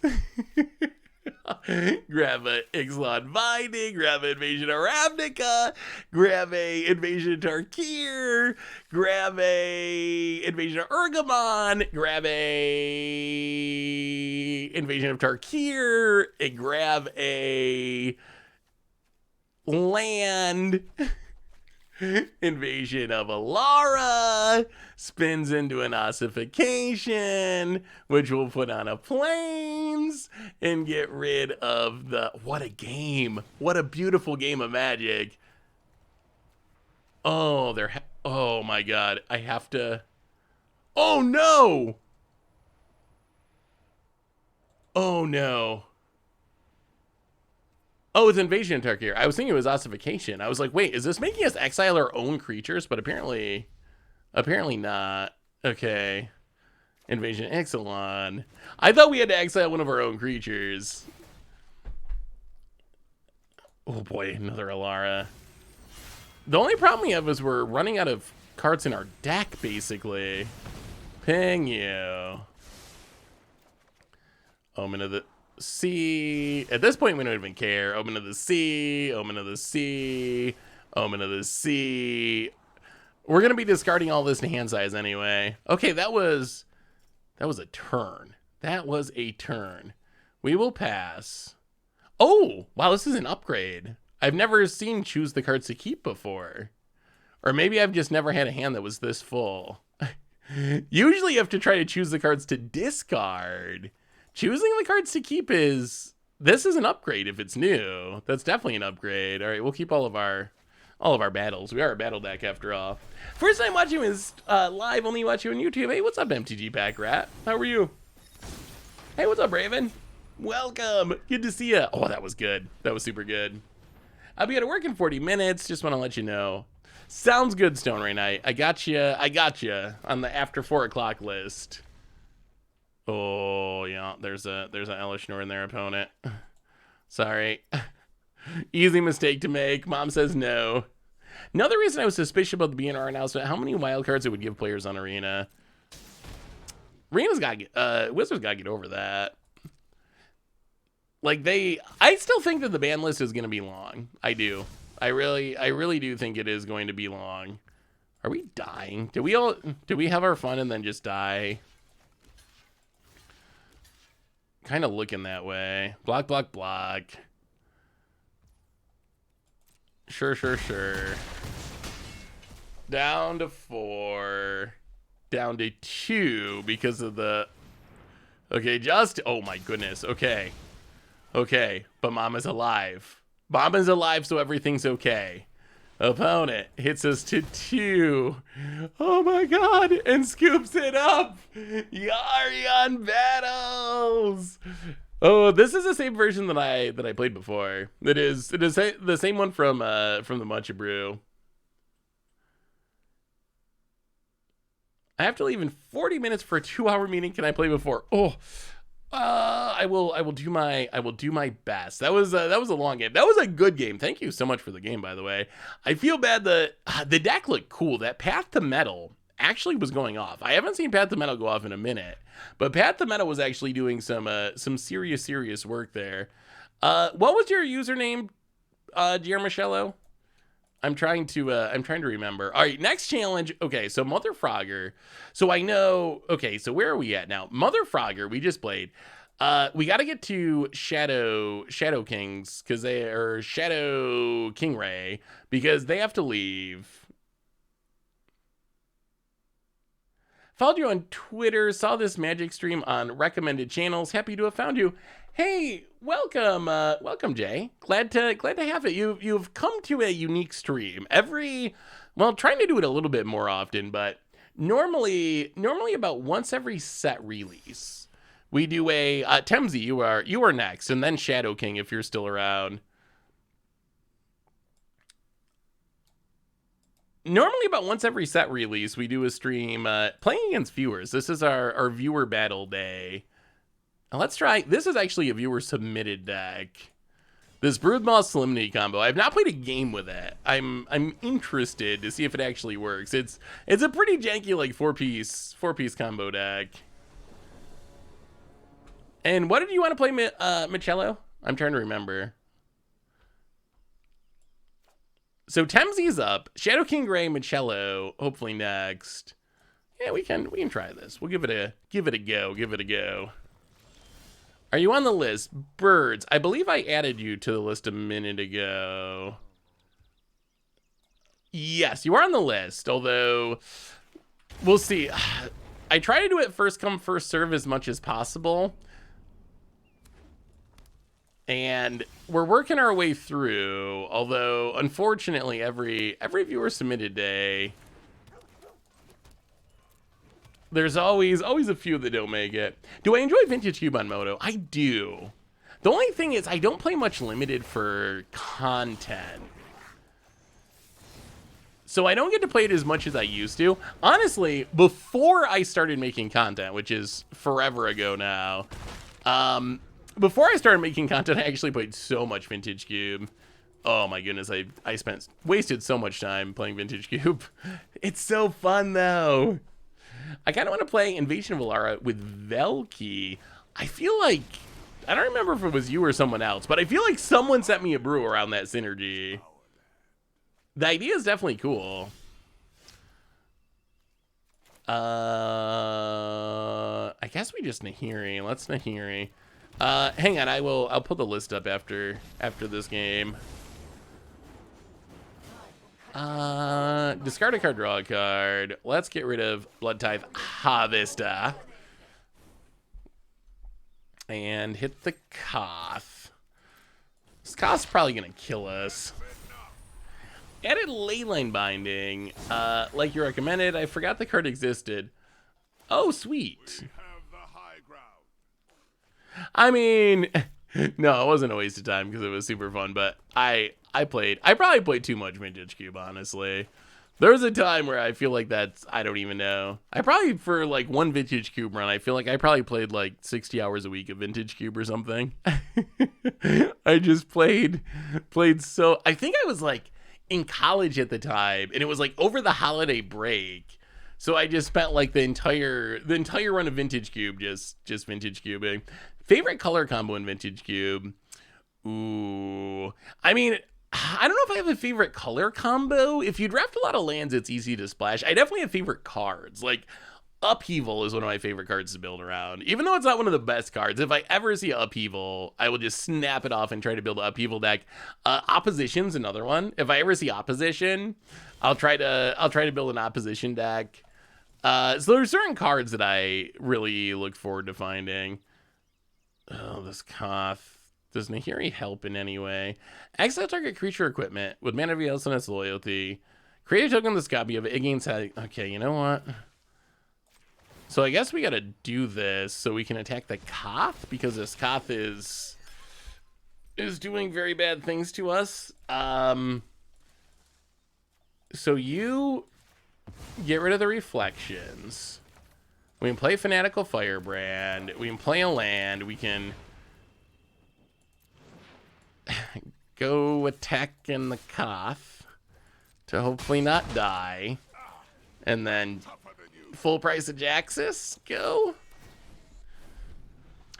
How fast did Vintage Cube? I saw a video of yours where you went turn 1, but I don't think that's average. No, so Vintage Cube has the most powerful cards in all of Magic, all the Power 9 and stuff. So there are ridiculous decks or draws where you could theoretically build a Storm deck that wins on turn 1, or something that reanimates Grizzlebrand or Atraxa or something on turn 1. So there are decks that do that, but overall, a lot. It's almost, I think, kind of like Legacy or Vintage, where there's this perception that those formats are super unfair, and it's always just people goldfishing to turn 1 kills, when in reality, a lot of times you play really long interactive games in those formats. So I think Vintage Cube is actually super similar to that. It's kind of the same way.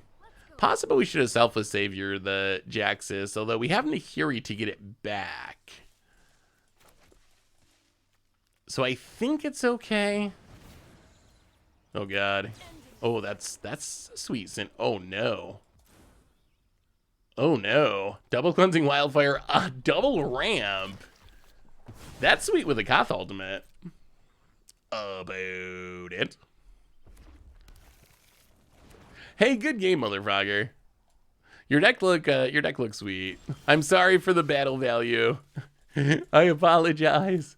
So we can Bone Crusher Giant. Get back Jaxus. Nahiri actually seems kind of good. And then Jaxus, copy Bone Crusher Giant. Discard a land.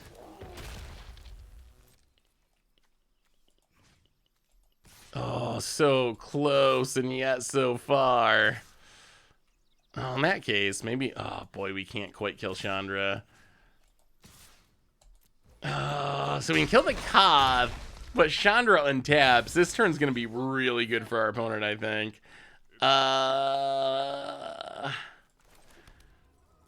Okay. Yeah, sure. That's fine. Not a problem. Untapping with Chandra is the scariest. Such a scary... The spell copying effect when you have all your mana is so frightening. Opponent. That Koth got so much value benefit. Yeah, the Koth stuck around for a while. I mean, so this is supposed to be a combo deck that's trying to go off with, yeah, I assume. How are we dying, Temsy? How are we dying? Show us some spice. Spicy death. If I gotta die, let's die spicy. What would be the coolest skill here? I'm betting like it's gotta be like a Bane. Yeah, okay, Bane Fire. Bane Fire crackable power. That's pretty sweet. That's pretty sweet. Bane Fire has uncounterability upside, and boom. Not killing that Fanatical Firebrand, that's for sure. And dead. Good game, Temsy. Good game. That deck looks sweet. We got to see Koth go off, which is super sweet. I might have to try that combo deck again. All right. Historic Brawl time. Shadow King, Marcello. So the list, here's the current list. Let me see if I can move this up to the top. So Shadow King, I'm going to send you a Brawl challenge. Hopefully this was in time for you to make it to your, oh, I gotta try the Karn deck. I don't know if this Karn deck's any good. It's probably not. Colorless is really hard on Arena. There's not that many colorless cards, but we're gonna give it a go. Yeah, Banefire is a good finisher. So here's where we're at with the list. So Michelino, you are hopefully going to be next, assuming everything goes to plan. I don't know how many of these people are here. Combat Monkey, Ghost of Dak Faden, Adam C. I never got the rest of Adam C's information. Legion. Oh, here's Michello. Yeah. Eat My Junk, Dragon Blue Knights, Nalakilla, Metallic, already went. I know, so Rooker and Iosurion, I know that we have to play at some point. They were leftovers from the previous as well, and also joined this list. So here's where the current list looks something like this, with Marcello going now, and Rooker and Surion coming up in the last hour at some point. Ooh, we have ramp. Okay. Oh my god, this hand's actually scary. I've tried this Karn deck, and I haven't made this Karn deck work like at all.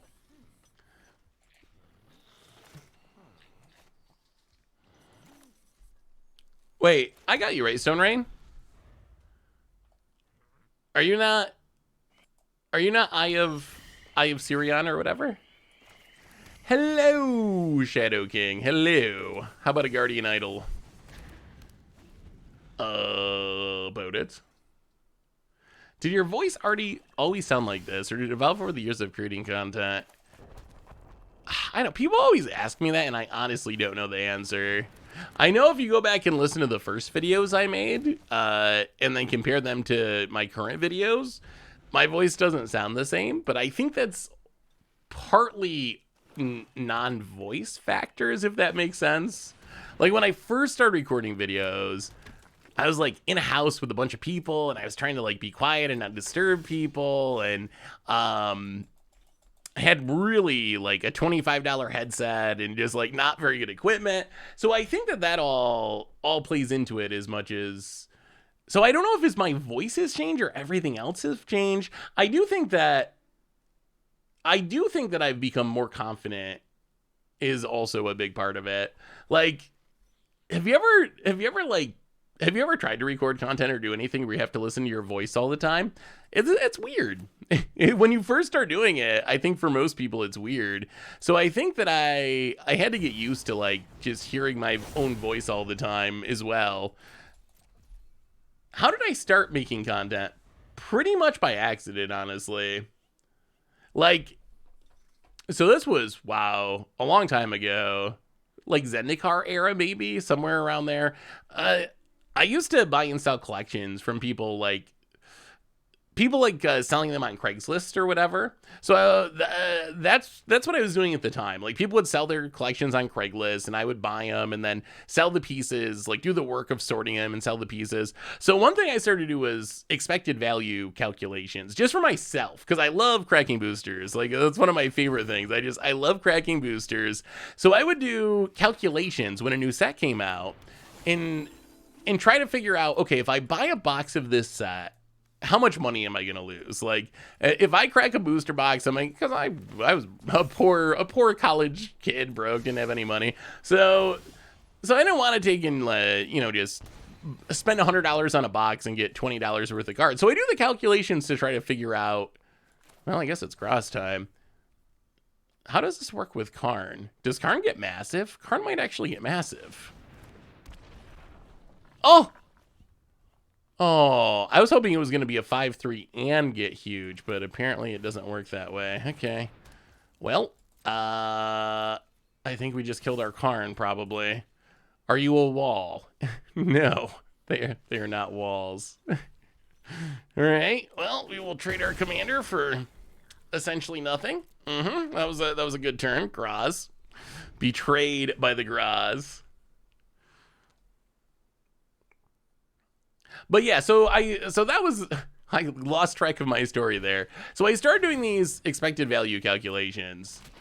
And then eventually I was like, oh, I should post these on the internet somewhere. If they're beneficial to me, maybe someone else will get benefit out of them. So I started posting them on Reddit, and that's how I ended up meeting Richard, who around the same time was starting Goldfish, and then it went from there. So definitely I never set out intending to make Magic content. I started doing EV calculations because I thought it was interesting and helpful for what I wanted to do, which was open as many booster boxes as possible. And then it kind of just accidentally ended up leading to that eventually, strangely enough. So we can replay? We can't even replay Karn. Thank you for sharing the story. Can we find those videos somewhere? I mean, if you go back on the Goldfish YouTube to the earliest, like 2015 or whatever, like go back in the like Budget Magic playlist and go back to the very first episodes or something like that. You can find them. They're still all on the Goldfish YouTube. All the Magic content I've ever made is on the Goldfish, one of the Goldfish YouTubes. Your voice recording never matches what you'd think because sound waves travel to your skull, to your ear from the other side. Yeah, I think that's it. I think that is the reason why. And I think you get used to it, though. You do get used to it. I will say that. Like, now it's just kind of normal. So eventually you do get used to your own voice. Yeah, let's see if we can draw land here. Exiling the graveyard's not... Oh boy, apparently no. All right, pass the turn. Have we talked about the leaks being faked? We have. I'm actually kind of disappointed because I like that BNR. That BNR was pretty good. Ooh, Liliana. This is an interesting take on Tetsunari. Well, I guess Ulamog is more brutal. Let's discard Ulamog, I guess. Mono White Atraxa. That's a spicy idea. Opponent drains us down to 15. We hit a land. I'll play the land. I don't really want to wrath away all of our mana rocks here, but we also need to not die, which is becoming an issue.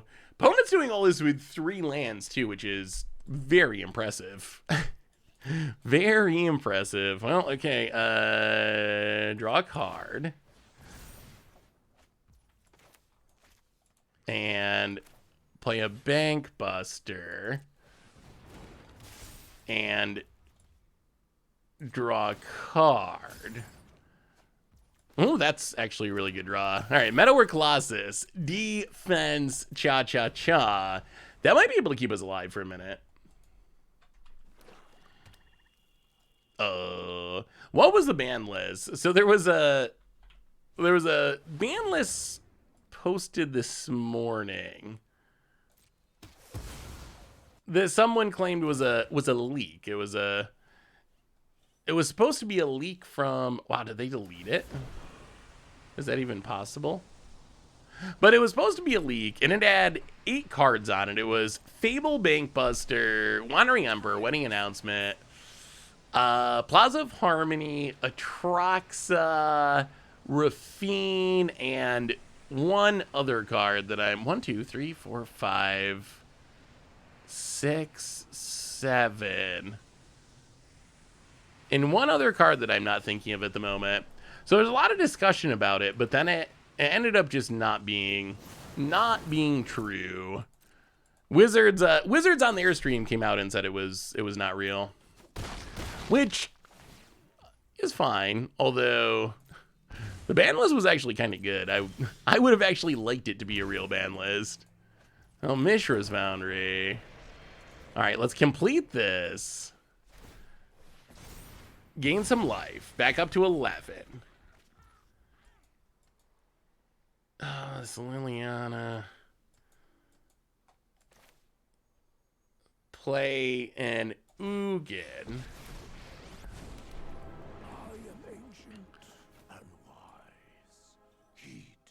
Ugin.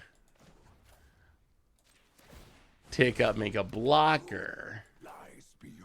Pass the turn. About it untaps. Yeah, we'll find out on Monday. We know. Oh, no. I have never had an Invasion of Eldraine cast against me. I don't think ever. Like, since it's come out 2 today. 2 different Invasion of... One in 60 card formats. One in... one in Historic Brawl. About it. Where are we attacking? Ugin, Ugin. Well, we will chump.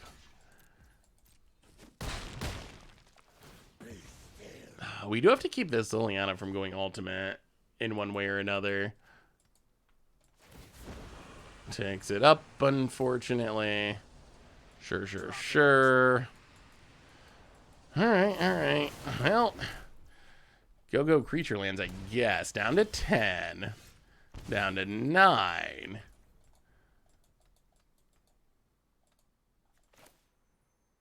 Well, play Karn. Mishra's Foundry. Hit the Lily. Take up Ugin. Play a land pass the turn. Also, a reminder, if you need any cards, you can get them from our sponsor, Card Kingdom, over at cardkingdom.com/mtggoldfish. Yeah, at some point we're going to have to blow the Silex. Maybe this is the point. We kept the Lily from... He'll gotten in... Oh, no. Yeah, we're going to have to blow the Silex at some point. We're just getting, like, stacked, almost. Opponent. All right, taking down. Well, the Liliana problem's been dealt with. That's good, at least. Opponent. Are we killing the Ugin? Oh, we're going to have so much mana. I don't know. We discarded our 2 Eldrazi, so I don't know what we're going to do with all the mana, but... Opponent goes attacking at the Ugin. All right, well, we will kill Tetsunari for now. Okay. Something to do with a lot of mana, please. Yep, down to 7. Down to 6. 5 extra mana. Okay. So much mana and so little to do. So, okay, Taskia's Dig Site, Surveil 1. One of the nice things about being a colorless deck, oh my god, Planter Bridge is awesome. 1, 2, 1, 2, 3, 4, 5, 6, 7. We can play it. You know what? We might die as a result of this, but Planter Bridge. Go to combat. Kill the Liliana.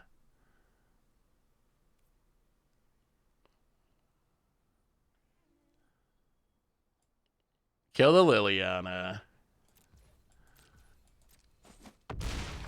And then Silex. I'm not interested in dying today.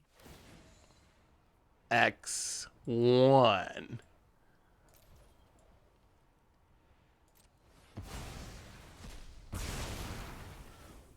Pass the turn. Okay, okay. 5. That's fine. That's fine.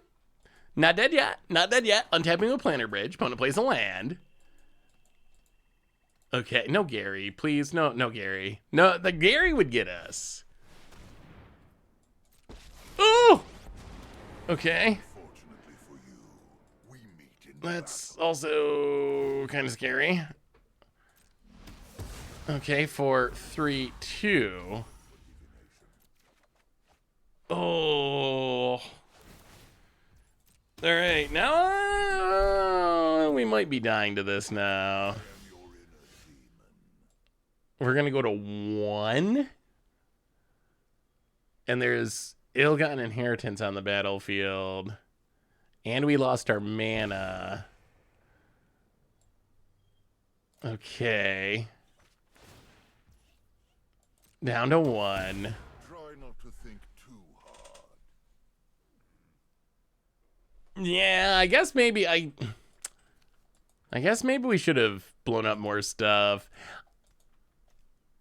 It was not counting. I think the Planter Bridge did it with what we could tutor up.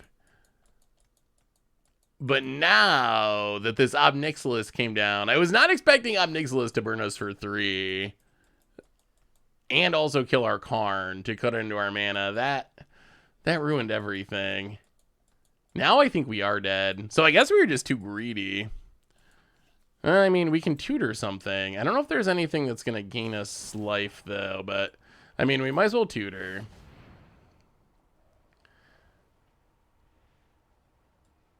We have really good things. Oh, actually, we have Platinum Angel. Ugin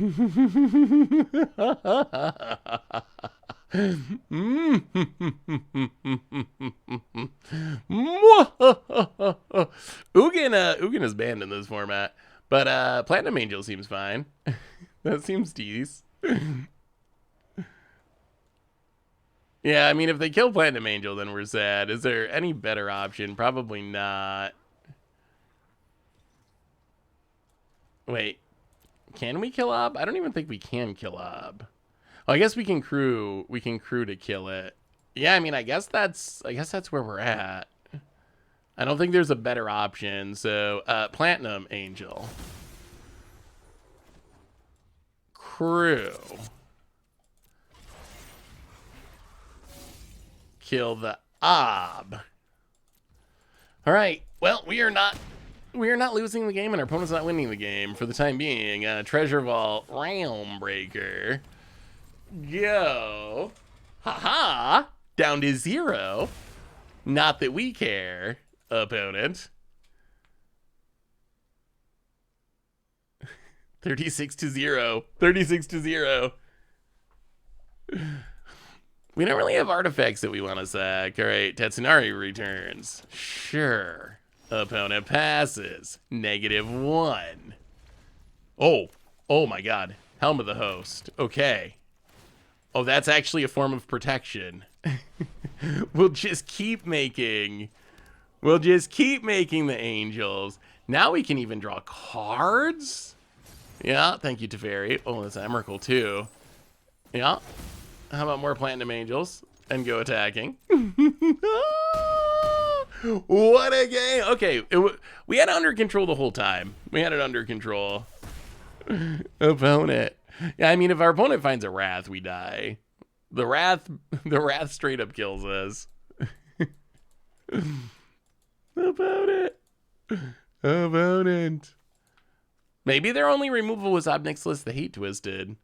Opponent's, ooh, Tainted Rat. Opponent's deck is sweet. Painful Quandary. Wow, we are going to lose so much life. Opponent passes. I want to set up our combo. We actually have a combo. Sure, you can flip it. We don't care. So we need to... We have the Realm Breaker. We have the Realm Breaker. I think we actually just pass. Hit you with an Angel. Pass the turn. Okay, pass the turn, use the bridge. Oh, we got a plan. Oh, this is going to be sweet. This is going to be sweet. Opponent. Please don't wrath our board yet. Which is Cottage. Uh-huh. To get back Shieldred. Yeah, the Quandary is not especially painful at the moment. Yeah, we have Maskwood Nexus. So then we can just put all of our creatures into play, although most of our good ones have been discarded already. Okay, maybe a colorless deck can work. Normally in like Commander, colorless decks take advantage of just having a ton of fast mana. We don't really have the fast mana on Arena. I like our opponent's deck. It's very drainy. But Platinum Angel, better. Yeah, Portal to Phyrexia, or Planar Bridge is pretty good. Yeah, Portal, I guess we just wreck them too. Although I'm kind of excited to put all of our creatures into play. Opponent. Sure. That's fine. Flip your Invasion of Eldraine. Yeah, I didn't play any Alchemy cards, but I know the Tron Maker probably would be good for the deck, actually. Boo. And Pickle Fairy. Pickle Fairy. Okay. Maskwood Nexus. And then we do the thing. See how good it is. Okay, Maskwood Nexus. And then, I mean, I guess we might as well mill you and do a little ramping, maybe. Mill you. Oh, yes. Okay. Command Tower, actually hilariously bad in our deck. Untap. And I think it's party time. I think it's every creature time. Opponent drains us. Sure. Well, play the land, and let's do a little bit of realm breaking. Maskwood Nexus on the battlefield. All creatures, all types. Realm Breaker. So it's literally just tutor every creature. And we will take them all. Actually, it's not that many, is it? I mean, 8 creatures is pretty good. Gotta get rid of the Pickle Fairy. Can't deal with the Pickle Fairy. Who can stop a Pickle Fairy? Hey, see you, Pack Rat. Thanks for swinging by. What is your bet on Esper post bannings? Think it. If Shieldred is banned, the deck will still be good, like Esper Legends or whatever. I think losing Rafine would hurt the deck. Like, I think it can survive. I think it can survive without Shieldred. Although I think losing Rafine would really wreck it. That would be the one that would really hurt. Can we move this to... How mean are we? What is our meanness level? You know what? I guess it's high. Let's move it. Oh, do we not have the mana? We have the mana.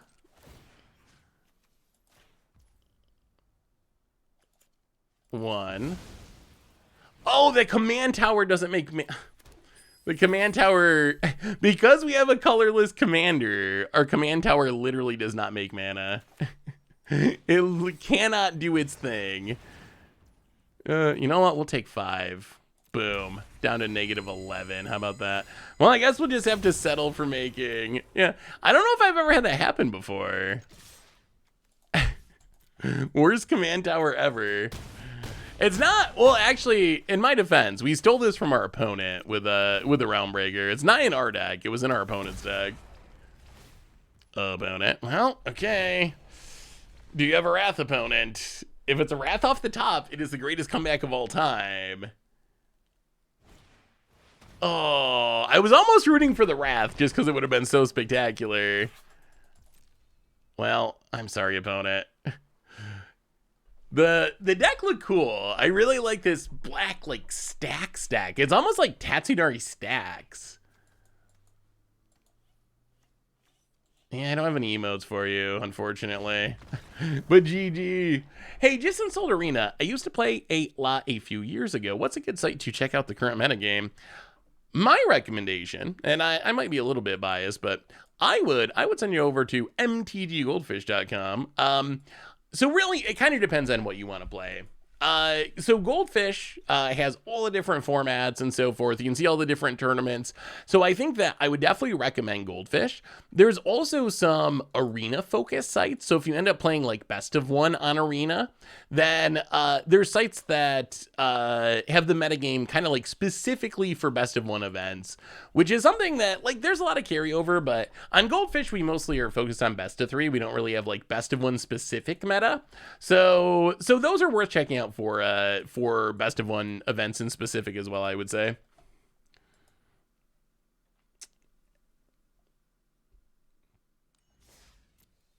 All right, where are we on our list? Let's see where we're at.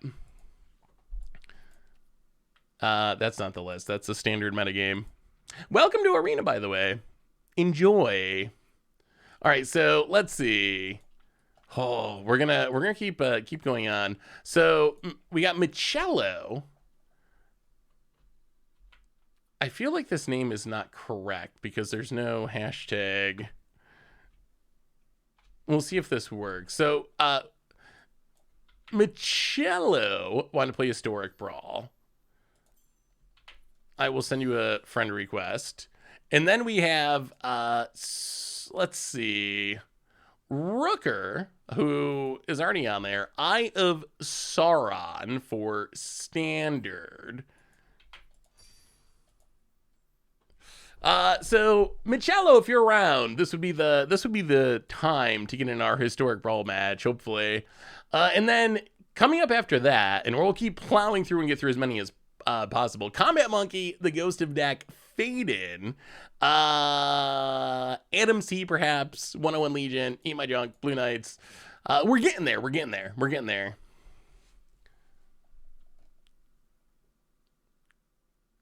Oh yeah, don't spend all your wild cards at the moment because there is a ban announcement coming up next week.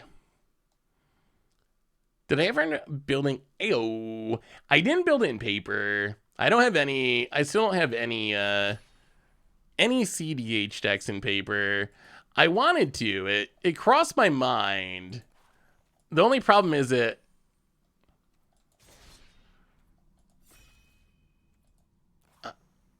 I don't know what format are you playing, Michello? I'm confused.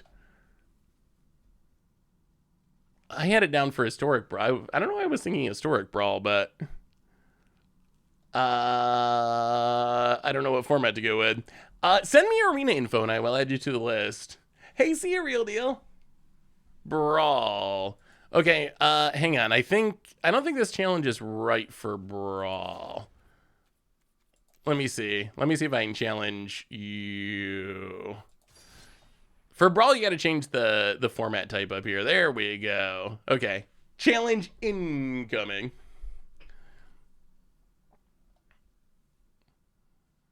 Yeah, that was a really good game, Real Deal, Colin. That was a sweet deck.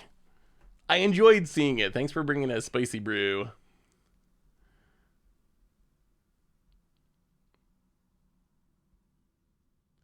Yeah, we'll see. We'll see how much actually ends up changing. But yeah, they did announce there's a ban announcement coming. But Arena's super fun. When did you stop playing in paper or wherever you were playing before coming back? How long has it been? It's always interesting to hear people's stories just because so much has changed. I can't even imagine. I think we mulligan this. I can't even imagine, like, could you imagine stop playing Magic in like 2000 or even like 2010? Maybe 2010 wouldn't be that bad. Actually, it would probably still be pretty bad. But could you imagine just like how impossible it would be to figure everything out again? Okay, Rivals of Ixalan, that's not ridiculously long ago. You should be fine. Not that much has changed since Rivals of Ixalan. Yeah, I'm surprised they don't support the format more either. Well, let's play a Metallic Mimic on Bear. Actually, I'm not surprised, because I feel like they don't want people to play formats built around commons too much, because they would rather have people play formats built around rares. Yes, Rune Bear Claw. Boom. Hit ya. Wow. You're right. You're right. It was like 6 years ago, wasn't it? It feels like yesterday. Well, that's a Eula. Oh, this might be a bad matchup for Jin-Gitaxias. I feel like our little bears. Ooh, okay, that's good. That actually gives our opponent a shot here, being able to counter the Eula. But what about our Rune Claw Bear? Can you stop a Rune Claw Bear opponent? I can't believe this deck wins as much as it does. It's like so janky, but it's actually kind of good. Stopped in 2004, started playing again in 6 months. Been a struggle to say the least. Yeah, I can imagine. Like, I've been playing straight through since original Ravnica and haven't really stopped.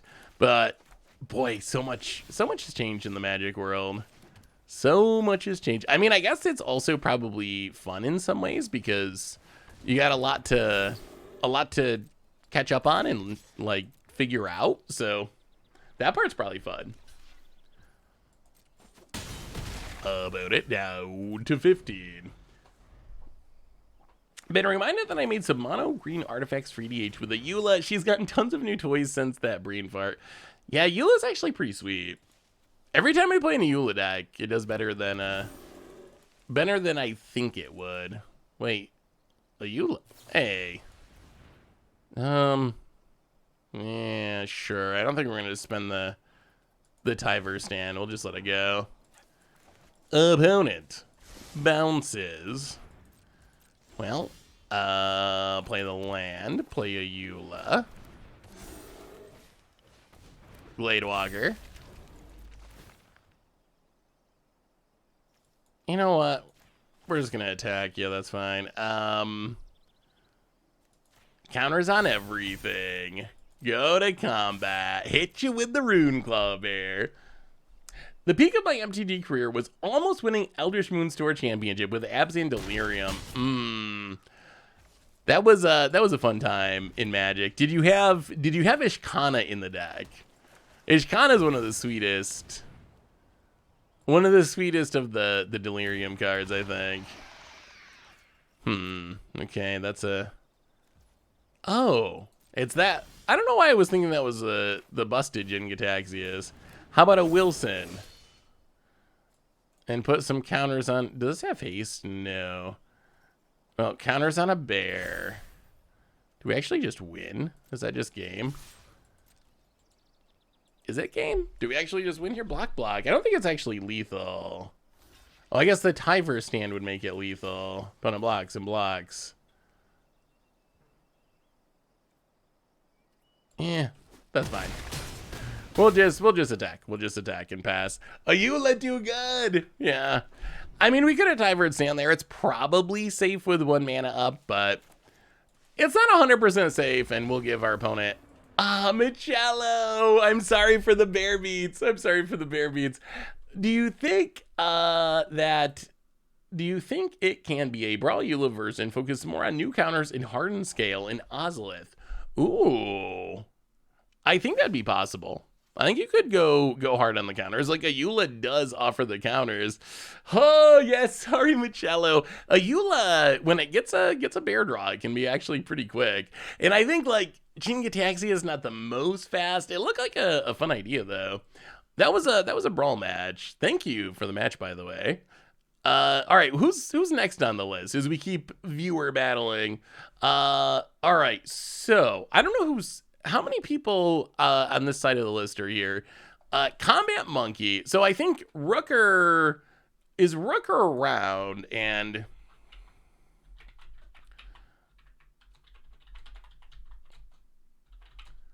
I need to find...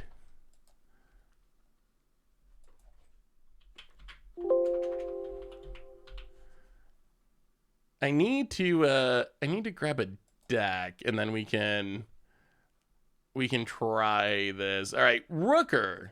Let's go, Rooker. I will import a deck. So Rooker specifically requested a format that I've never actually played before, which is Historic Artisan. So Historic Artisan is, wow, I don't. Somehow I have all the mythics I need, but I don't have all the cards to build an Artisan deck. So Artisan is only commons and uncommons allowed. Are you around, Rooker, by chance, just to check before I actually fire up the game? Yeah, I think I found it. I found it from the article you wrote, actually. So all right, challenge time for Rooker. I've never played Historic Artisan before, but this deck looked kind of sweet. It was a soul herder deck, and soul herder is super cool, and it's got some wall synergies. So yeah, Artisan, it's not often supported on Arena, right? They do it for special events. They've never really fully embraced it, so there's like constantly a queue for it, which I think they should, because it's nice. The big upside is it's super budget friendly. Like, you don't have to have any rare mythic wild cards, which is huge, and like some of the decks look pretty sweet. Obviously, you get the kind of the poppery, like super cheap mana bases, but there are some pretty sweet cards in there. Yeah, they do it sometimes for like midweek Magic and other special events is the main time to play it. We're gonna keep this. We're gonna trust that we'll draw some blue manas and start blinking our Risen Reefs. Has anyone else played Artisan? Ooh, Wingmantle Chaplain. But wait, can I have...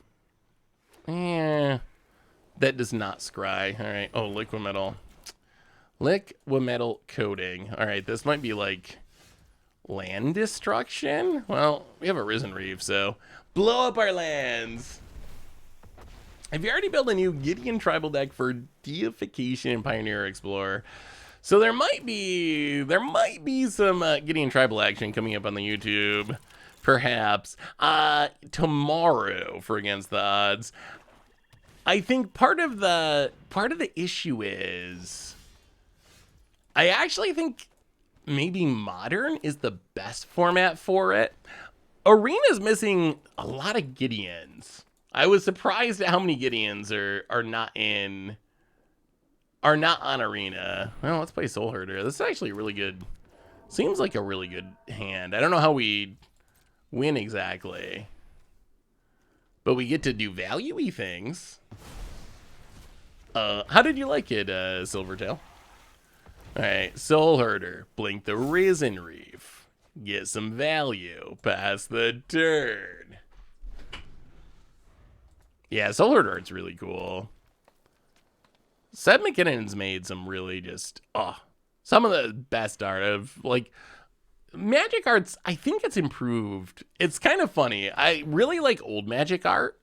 I think like the earliest days of Magic, even though the art was super hit or miss and some of it was really bad, there's some really cool pieces in the early era of Magic art. And even up through the first years of Modern, I think in like the early 2010s, maybe it got a little boring, I would say. Like, I think the Magic art became a little, I don't know, it all started to look the same, and it just didn't have the same feelings, I would say, as like the early year Magic art. However, come on now. You know what? I think that's fine. We will accept that. Wall of Blossoms, draw a card. I think Soul Herder is actually more important to protect than Risen Reef at this point. It's a cool idea of a deck. Liquimetal Coating, Artisan. Well, blink the Wall of Blossoms. But I feel like it's been on the upswing in the last few years. I feel like we're seeing more unique art, more unique artists. Some of it people love. Some of the unique stuff people don't love. But I feel like Magic art's on the upswing again. Do I think Fable should be banned? Yes. I think it should, and I think it will. I would be... There's only one thing they could do with the BNR list on Monday that would surprise me, and that would be Fable not being banned. If Fable doesn't get banned, I will literally be floored. That would be the one thing they could do that would be shocking to me. Beyond that, It could be just Fable. It could be a list like we saw today, the fake list that has like 20 cards on it or whatever. Like, those are all possibilities, but the one thing I'm very confident in is Fable will be banned. If that doesn't happen, I don't know what to say. I would be so surprised. How can I apply to play with you? I gladly play Standard or Historic Brawl. Well, if you send me your arena info, I will add you to the list. So, right, I think in some sense, Rooker wins either way, because since I don't really play Artisan, I got this deck list from Rooker. So I think no matter who dies, Rooker comes out on top, because one of his decks is gonna win.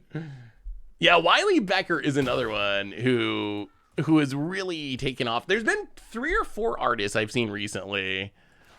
I'm trying to think of the names. I recognize some of the art, but I don't know them by the names. But there's been a few artists recently who, like Seb McKinnon was one of them, and there's a few other ones who just have really, let's get rid of this Outland Liberator before it comes back with the Phyrexian Reclamation. Or at least make our opponent do it.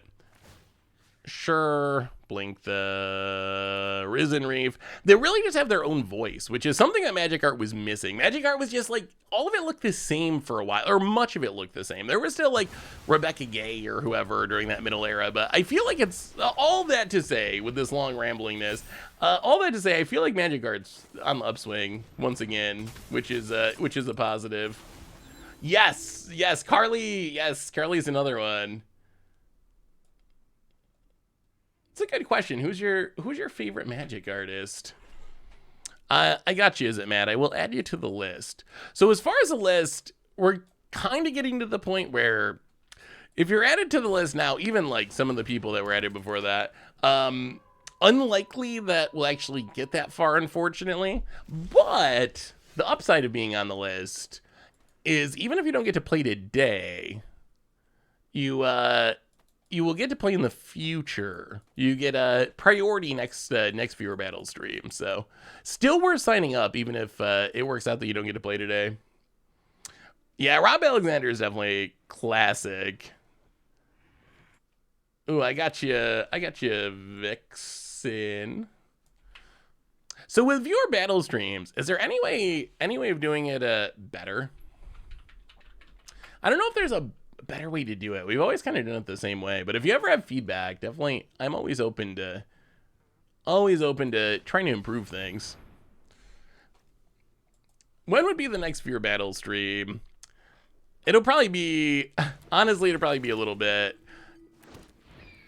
We've been trying to do them somewhat more often, but usually they're kind of a special thing that we do kind of around once a set release normally. So unless something changes, odds are it'll probably be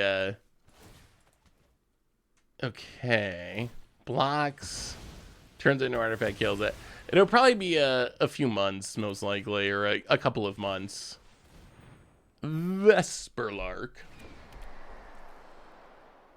What's your paper EDH deck go to if you have one? I mean, so traditionally it's been Yarok, because I love my Panharmonicons, but I've actually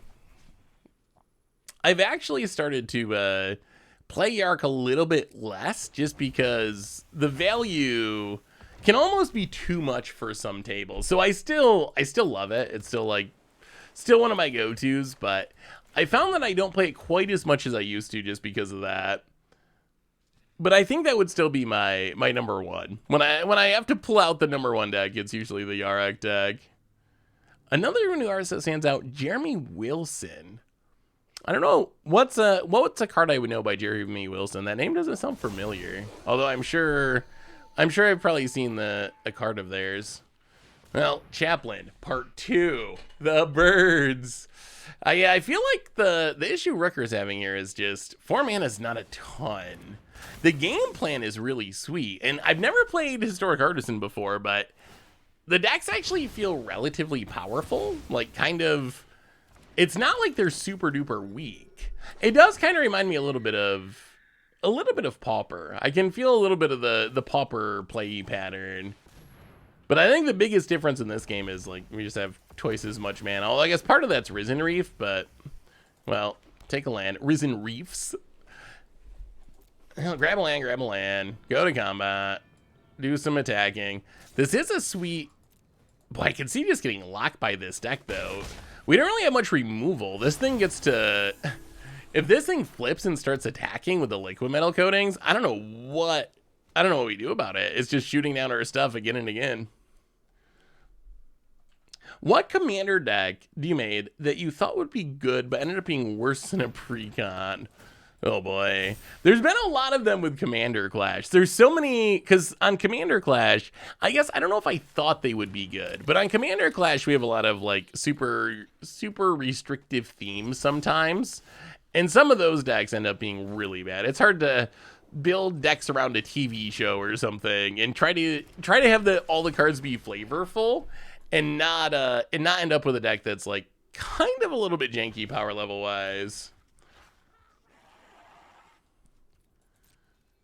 Do you announce anywhere when the next Fear Battle will be? So normally it's something that I announce on stream for sure, and then I'll mention usually on social media. If you're someone who's around this stream often, you should know when it's coming up, because I usually a week or two ahead of time start mentioning it and kind of promoting it so people know when it is and know to clear their schedule if they want to be there. But I would assume at this point I would say. So next week we're starting Lord of the Rings spoilers, and then I'm going to Command Fest Baltimore in a couple of weeks. So I think the earliest it would probably be like July would probably be the earliest.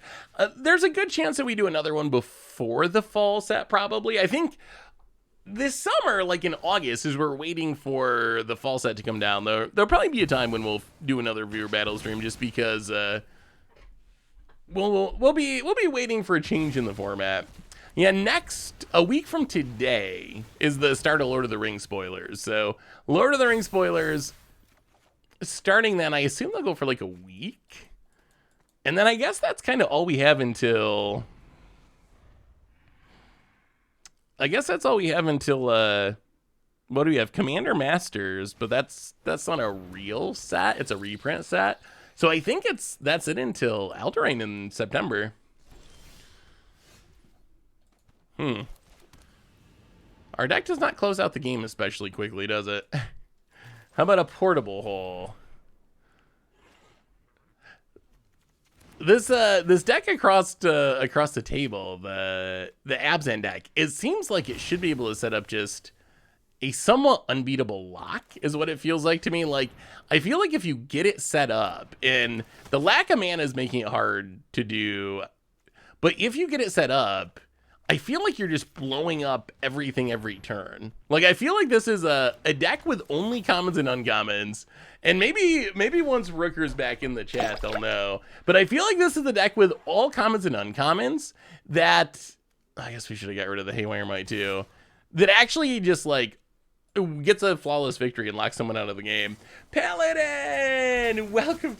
Oh no, I was teasing Paladin. The infinite loop was super cool. I was giving you a hard time because you beat me so brutally. Welcome to the Fishbowl. Thank you so much for your subscription. Big super for you. Thank you. Have you seen Cunha's Elementalist with the new Nissa? The deck goes burr. Oh, Rooker, do you get flawless victories with the deck? I'm very curious. To me, it looks like a deck that you just hard lock people out of doing anything and get flawless victories with. I'm curious if it actually works out like that in practice. I really like the idea of it. It seems like it can be super brutal. Yeah, that cool deck list. I mean, they were both super cool. They were both your deck list. So really, I think you win in the end, Rooker. But yeah, I'm intrigued by the Abzan list. I like the land destruction plan. All right, Eye of Sauron, standard battle, challenge, incoming. Ooh, I want to see this Cosmic Rebirth deck. I feel like Cosmic Rebirth has potential to be a really good card, and I haven't really seen it in action. Wait, what format was Cunio's Elementals list for? What are we playing? All right, let's try the Loam again. Blue-white, Bant Blink, very good in Historic Artisan. I won a lot of games with it in the Historic Artisan event. Yeah, it felt pretty strong, especially in a format where there's not really, there's probably not really any wraths, right? Like, those are usually printed at higher rarity. So you kind of can build up this really big board and not get punished for it, which is kind of cool. Well, Invasion of Urgamon. Discard the Urgamon. Yeah, Cosmic Rebirth seems really sweet. And then it can get back your land destruction creatures too, or your artifact destruction creatures. Well, I will see your Shigeki and raise you a Slogurg. Whatever happened to Ren? Remember people being so hyped about Ren and Realmbreaker? Has anyone actually seen Ren and Realmbreaker in like any... Come on now, Brutal Cathar. Has anyone actually seen Ren and Realmbreaker in like any format? I feel like the answer is no. I have not seen Ren and Realmbreaker like anywhere ever. Well, Fable of the Miabreaker. I think I might have saw it in Modern like once. But it feels like the hype has been undeserved, or it just hasn't lived up to it yet. I don't know. Maybe once Standard changes, it'll take off. I always want that like Sultai Graveyard Goif deck to work, and it never does. I'll discard a Ren, and just actually keep Big Ren. Let's discard the two 3-drops. Discard. Ooh, Colossal Sky Turtle. Well, go attacking. Getting it with the Urgamon.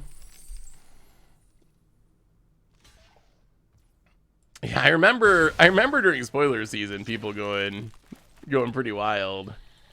Well, let's play the Big Red. Tick up for lands. Whoa! Hard whiff. Okay, that's bad Ren. I actually play Ren in sideboard and standard Nyabrew. Ooh, what's your standard Nyabrew look like? My opponent actually just lost the game because they played Ren and Realmbreaker, and I responded with Pernicious Steed. Blew up their lands because, yeah, that's true. It doesn't say non-land, does it? It says like all creatures, artifacts. So the land being a creature gets blown up. That's hilarious. All right, how do we get this Slogger turned on? Let's keep ticking up, Ren. Okay, there's some lands. So we can Sky Turtle back. Okay, let's Sky Turtle. Get back Urgamon. We're doing this the super hard way. Super Suck! Welcome to the Fishbowl. Thank you so much for your subscription. Big super chat for you. Thank ya. Okay, discard a land. Trigger Slogger. Oh, there's Invasion. Oh my goodness, we might actually be able to do it. This could be a thing that happens past the turn.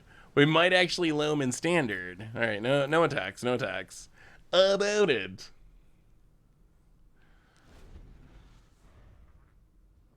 Lord of the Rings spoilers are supposed to be a week from today, I believe. I believe it's next Monday is supposed to, well, next Monday is Memorial Day in the US, so it's a holiday.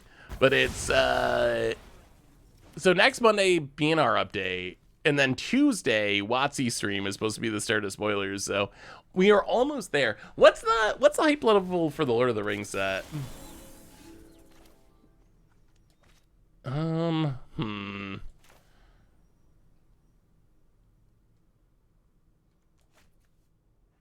Yeah, okay, Invasion of Kaldheim. Wheel away our hand. Draw some new cards. Wow, all the Invasion of Kaldheims. Tick up red. Get some more lands. Play the land. Play the Slogger.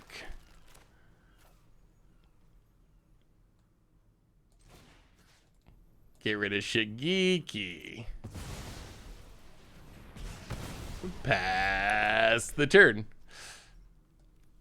Yeah, the Tom Sagas deck, Tom Bombadil. Actually, Tom Bombadali. I actually don't know the name of that character, but it does seem pretty sweet. Huge Lord of the Rings fan, but given Wizards' stewardship of everything, I'm not hyped at all. I mean, that's fair. Although I will say, wow, this is hard to pass up, isn't it? Yeah, it's too good to pass up. I don't think I've ever emblemed Ren and 7 before. Our hand's gonna be full of Magic the Gathering cards.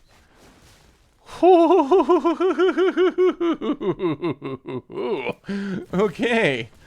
Life is good, life is great. The fullest hand in the history of Magic. I wonder if we can actually do the loam thing. Let's pull up a land, trigger the Sloggerk.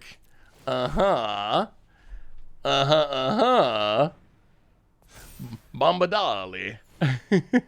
Tom Bombadali. How would Mangu say in his video? Do you have a deck list for the Quintorius deck? The Historic Brawl deck? Yeah, I think so. I can get you one. Well, go to combat. We want our loam.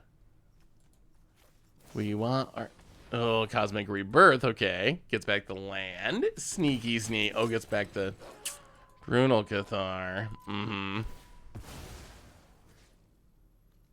Well, get back the Field of Ruin. Oh, God. Blanchwood. Do we even play this? Let's Blanch. How do we flip our... We need our loam. That if we ever flip the loam, we get the actual full-on loam combo kill, which would be hilarious. Cosmic Rebirth looks good. Opponent. Discard Shigeki. Ooh, gets back the Cosmic Rebirth, which can get back the Shigeki.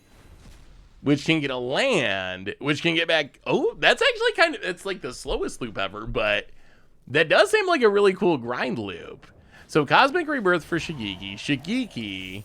To get a land, bounces back to your hand, discard Shigeki, get back the Cosmic Rebirth, repeat the process. That is a brutal Cathar. Do you have any favorite synergies that are too weak for actual play? Mine is Quintorius Containment Construct and Reinforced Ronin. Pay 3, make 8 3/2, draw a card. Ooh. That is pretty sweet. I'm trying to remember. I know there's been some, although I think mostly we still end up playing them even if they're not very good. I'm trying to think of what the slowest worst loop was. How do we do this? We need to flip. I really want the loam. How do we get the loam? Wow, Invasion of Kaldheim would be hilarious, but bad. Maybe we just have to play a Sky Turtle. Yeah, let's just play a Sky Turtle. Sky Turtle hopefully can flip our loam. That's a theory. That's the thinking anyway. Whether or not it'll actually work. All right, pass the turn. About it. Quick question. I'm making a Volo deck to play with my pod. I was wondering if Sagas goes to the graveyard as a saga or a creature. So the sagas that flip into creatures in the graveyard, they are always going to be sagas. It's always the backside. What's under that? A Sloggerk? You know what? Okay, sure. We just want to flip this. We just want to flip it. So it's always going to be the saga side in the graveyard. On the other hand, if it's a creature on the battlefield and you have a... Well, here we go. If it's a creature on the battlefield and it dies, like a creature death trigger would still happen. It would still trigger your Blood Artist or whatever. But in the graveyard, like, you can't reanimate it with a reanimated target creature spell or anything. Yes, if it dies, it's going to trigger your Blood Artist or whatever. But once it's in the graveyard, it's going to be the front side. Opponent blocks, picks it up. Opponent's at 36. I don't know if we can kill. Can we kill from here without milling ourselves out? We have 21 cards in our deck. We get our loam. I'm not sure we can. We do have Shigeki. So maybe we can. 1, 2, 3, 4. Okay. Gets back the loam. So much damage. 1, 2, 3, 4, 5, 6. We only have 7 lands, so that's 14 damage.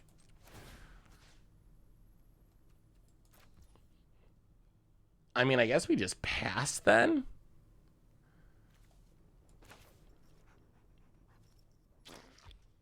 All right, let's play Ren. Take it up. Hit a couple more lands. This deck. Okay, pass the turd. Pass the turd. Hey, what's up, Mango Alias? Yeah, we've been doing viewer battles. There's still a couple more matches to go. Probably we're gonna get through as many as we can. I gotta go in like a half hour or so to get bears. So this has turned into a pretty epic match. We got Catilda gaining a ridiculous amount of life. We got Cosmic Rebirth Loops versus Pyre of the World Tree X7. Alright, yeah. Well, we get our Slogurk back, which is sweet. That was a missing piece of the combo before. The problem is, I really don't want to wheel away this many cards. Oh, and they get back to Brutal Cathar anyway. Wheeling away this many cards seems very bad. But we might just have to do it. We're going to end up milling out. All right, let's see. Borborygmos and Flibblethip. Discard a land. Kill the Brutal Cathar to get the Slogurk. Play Invasion of Urgamon. Discard a land. Trigger Slogurk. Play a land. Blanchwood Prowler. Come on, Slogurk. Mill some cards. Whiff as the turd. Wait, does it... Let me read this. Oh, you draw that many cards. Oh, God. Wow, maybe we can't afford to... Maybe we can't afford to ultimate Ren in this deck. The ultimating of Ren is just like making it impossible to pull off our game plan without milling ourselves out. We only have 7 cards? Oh no! Oh no, I didn't realize it was that bad. Oh, we're definitely gonna mill out. Like 1,000,000%. That is happening. Where's our Platinum Angel? Where's our Platinum Angel? We need a Platinum Angel. Okay. Huh. Now what? We can do a big Shigeki at some point. Oh, I thought this was going to be the one, but apparently it's not. Well, how about a Slogurk? How about a Renin Realmbreaker? How about a hit you with the Renin Realmbreaker? Can we deal 43 points of damage? 43 points of damage in the before we draw 7 cards. That seems kind of unlikely. Hit ya. And I guess Fable. We just got to put bodies on the battlefield. We have a lot of attacking to do in the next couple turns past the turn. Hey, Seth, I used to play a funny Overwhelming Splendor Ethereal Absolution deck in Historic back before Alchemy. Do you think it's possible to make a version of it now? Yeah, I think so. I mean, so Historic has certainly gotten a lot more powerful. Yeah, I mean, if we're going to lose, I'm kind of okay with losing this way. If you go out because your problem is you drew your entire deck really who's the real winner in that game? Is it the person with 30 cards in the hand or the person at 40 life? I guess those are the real questions. All right, more phantoms. Sure. Opponent. I mean, we're gonna try 6 cards. 6. Oh, losing our graveyard's actually kind of brutal there. Tranquil Fieldback seeming kind of legit. Opponent passes. Well, get rid of the Frillback. Decline. Opponent gains some life. Oh, more life being gained to go to combat. Hitch, yeah. About it. Only 1 card in hand. Only 1. Sky Turtle. Copperline George. Take up the red. Pass the turn. Buy us more time. Alright, another Lunarch veteran. Oh, I just want to do the cool invasion account. Oh no. Titan of Industry. That's annoying. To kill the Sky Turtle. I mean, we got Shigeki, so we can get our graveyard back. Makes a 4/4. I just don't know how we deal this amount of damage. It seems very challenging. Fable of the Mirror Breaker. And Fable of the Mirror Breaker. And play a land. And take up red. Definitely not milling ourselves. And Break free. pass the turn with 4 cards in our deck. Hey, what's up, Great Destroyer? How are things? Oh, Ether Channeler. Okay. Actually, maybe we're gonna die. Maybe they can just... Oh, they're gonna draw. Maybe they can just bounce and attack us. How do we lose so many cards? Do we really draw that many? Opponent. Ether Channeler into even more Ether Channelers. Uh-huh. And cycles Spara's headquarters. Which deck is this? This is standard loam. But we can't do the standard loam thing, unfortunately, because...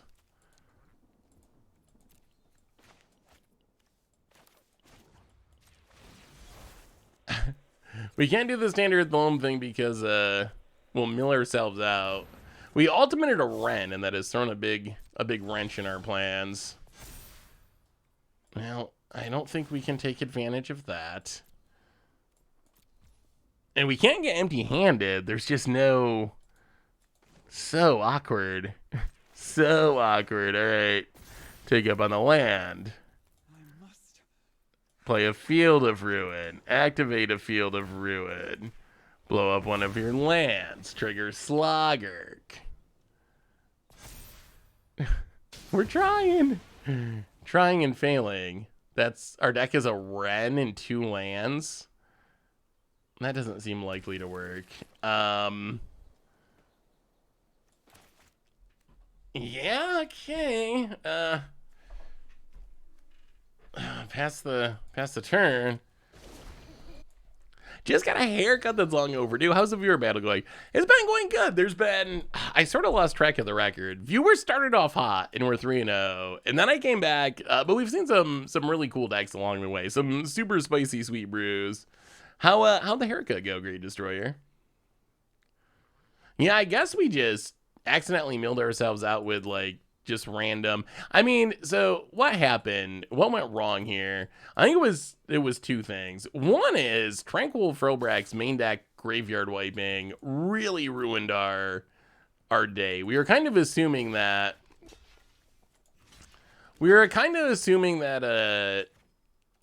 yeah, it's fine. Kind of assuming that we'd be able to just access our graveyard, but that Tranquil Frillbrak coming down and just Tormod scripting us totally ruined everything we had planned.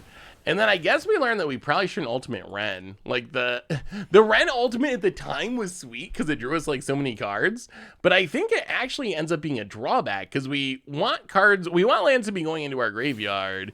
And once Cosmic Rebirth for Tranquil Frillback again. And once the once the graveyard was gone and we lost our Pyre of the World tree, everything just collapsed. Opponent. Well, sure. I think you did it, Artisan. I think you did it. I think score one for the viewers and the graveyard hate. And we lose our graveyard. We flip this out. Yeah, we just don't have the cards that can actually do anything here. Graveyard looping. Well, that was definitely cool to see Cosmic Rebirth go off. I've never seen Cosmic Rebirth go off like that. Was your hair pretty long before that, Great Destroyer?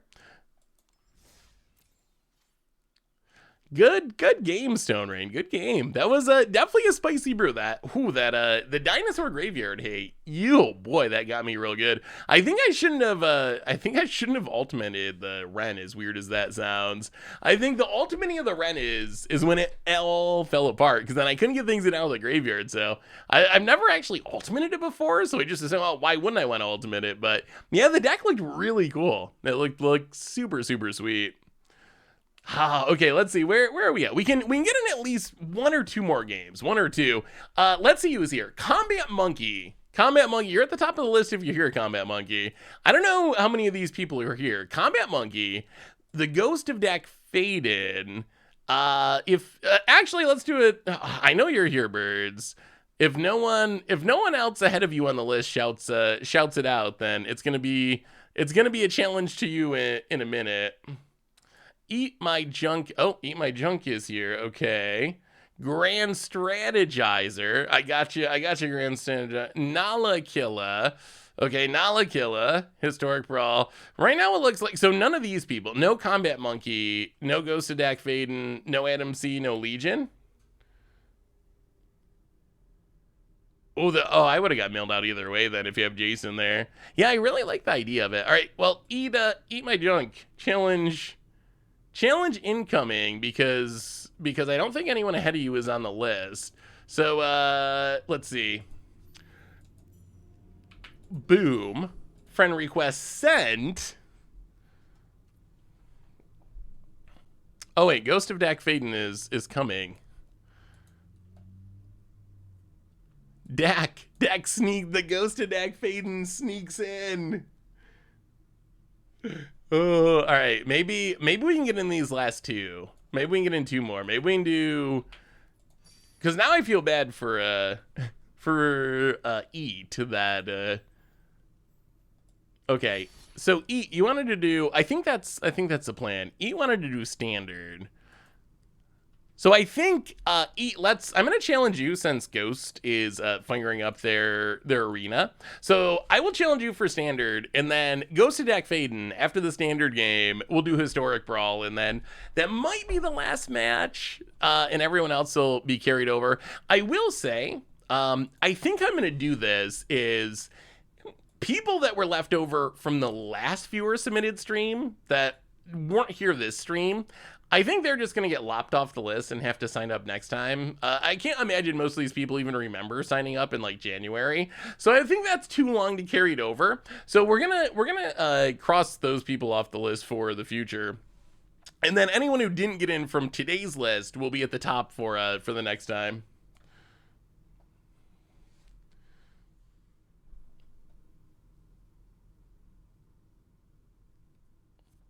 Wait, Eat. Are you around, Eat?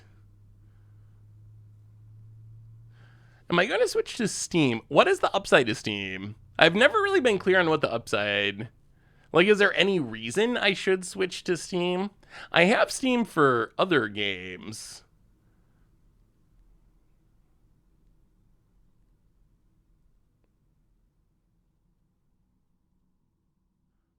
Oh, I guess that's an upside. I mean, I use Steam. That's where I got like Civ from and some of the other games I have. So maybe I will. Although if it requires uninstalling Arena and okay, I don't know why. Let's see. So Eat. Let me try this again. Challenge. So I think hopefully Eat. There should be a challenge. If you go to where your name is, you should be able to click on this, I think. And there we go. There we go. Good old, let's try the Goif deck. Good old arena challenges. Hey, what's up, Dragon Blue? How are you? Good to see you. Good to see you. Yeah, I see you, Dragon Blue. So we'll see. We'll see. So we're gonna do this game with Eat My Junk, and then Ghost of Dak Faden is at the tippy top of the list. So we're gonna do the Historic Brawl game. That might be the last one. If it's not, because I gotta go at Bear around 5 my time, which is about 15, 20 minutes.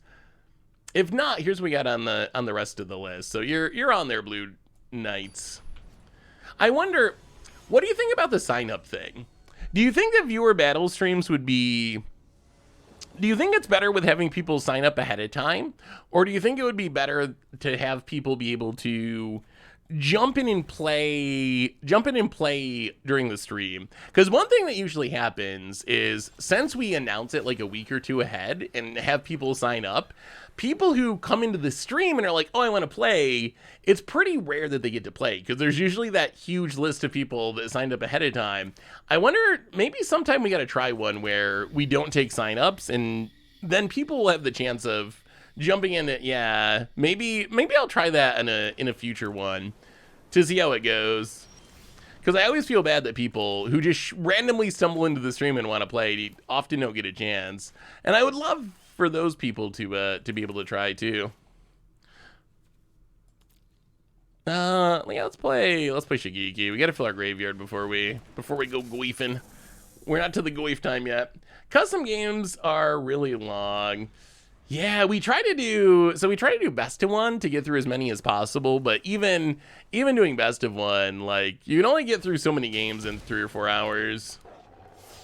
Yeah, that's the main reason that I've always done signups, is just like it's easier for me, basically. Like, it ends up making it actually, maybe we should just Shigeki. Let's just Shigeki this turn, I think.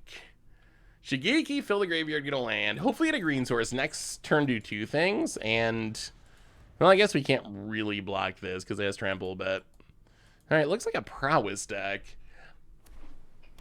A raffle's a cool idea. We've never tried that. That's a neat idea. Some sort of drawing a raffle thing. Yeah, split could also work, I guess. I always feel bad for the people who just stumble on the stream and are like, hey, I want to play, and then they usually don't get a chance to. I think the current system is fine if people sign up early. If they're in the chat, they can play. Otherwise, anyone in chat should go. Yeah, that could work as well. All right, flipping of the... I mean, this card is scary when it flips. And we don't really believe in removal because... I mean, we have a little bit of removal, but we're definitely not a removal-heavy deck by any stretch. So we might be dying. We need to stick a really big Goif very soon. Well, let's Shigeki it, pick it up, hopefully hit a green source. Mill old Sticky Fingers and a Tyvar. Okay. Opponent hits us down to 17. Passes. Well, ooh, Atwara. Maybe we gotta keep that. It has ward 2. Yeah, alright. Let's play it. Play Atwara. So we have 2 green sources.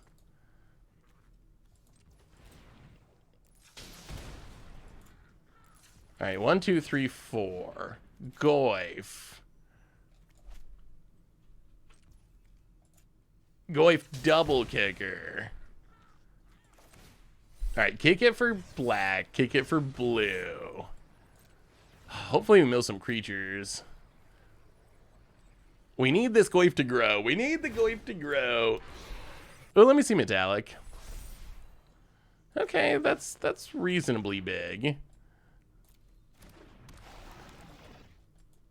Yeah, I guess it would be safer, although less synergistic to just run out the Vorinclex. Ah, the Battle Burn deck. Hey, thank you. That's definitely a super cool idea.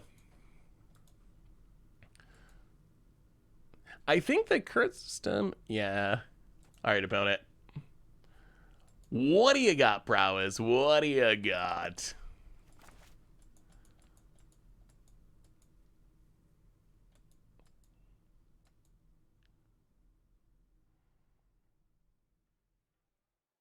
Do you have the list which allows you to flip with the swords? Wait, what? What list? I mean, go ahead and get in there. Oh, okay. Not dead yet. Not dead yet. We are not dead yet. Vorinclex. Apparently we don't have any forests left in our deck, which is awkward. This deck might need more forests. Do you have a non-budget version of combo zombies? Ooh, Invasion of Euphraxia. Well, okay, Old Rusting. Oh, auto-tapped. we got auto-tapped. Never trust the auto-tapper. Tap both of our green sources, so no Shigeki. That's all right, that's all right, that's all right. I mean, the reason I want to try this deck, apart from Goyf being sweet, is Undercity Uprising seems like it should be able to just kill people. I don't know if we'll see if we can get to the point of actually making it happen, but right now it's 3 mana +7/+7. That's not bad. Ooh, Monastery Mentor. Well, that we're probably going to have to kill. Let me see if I have a non-budget combo zombies list. Opponent. Thinking.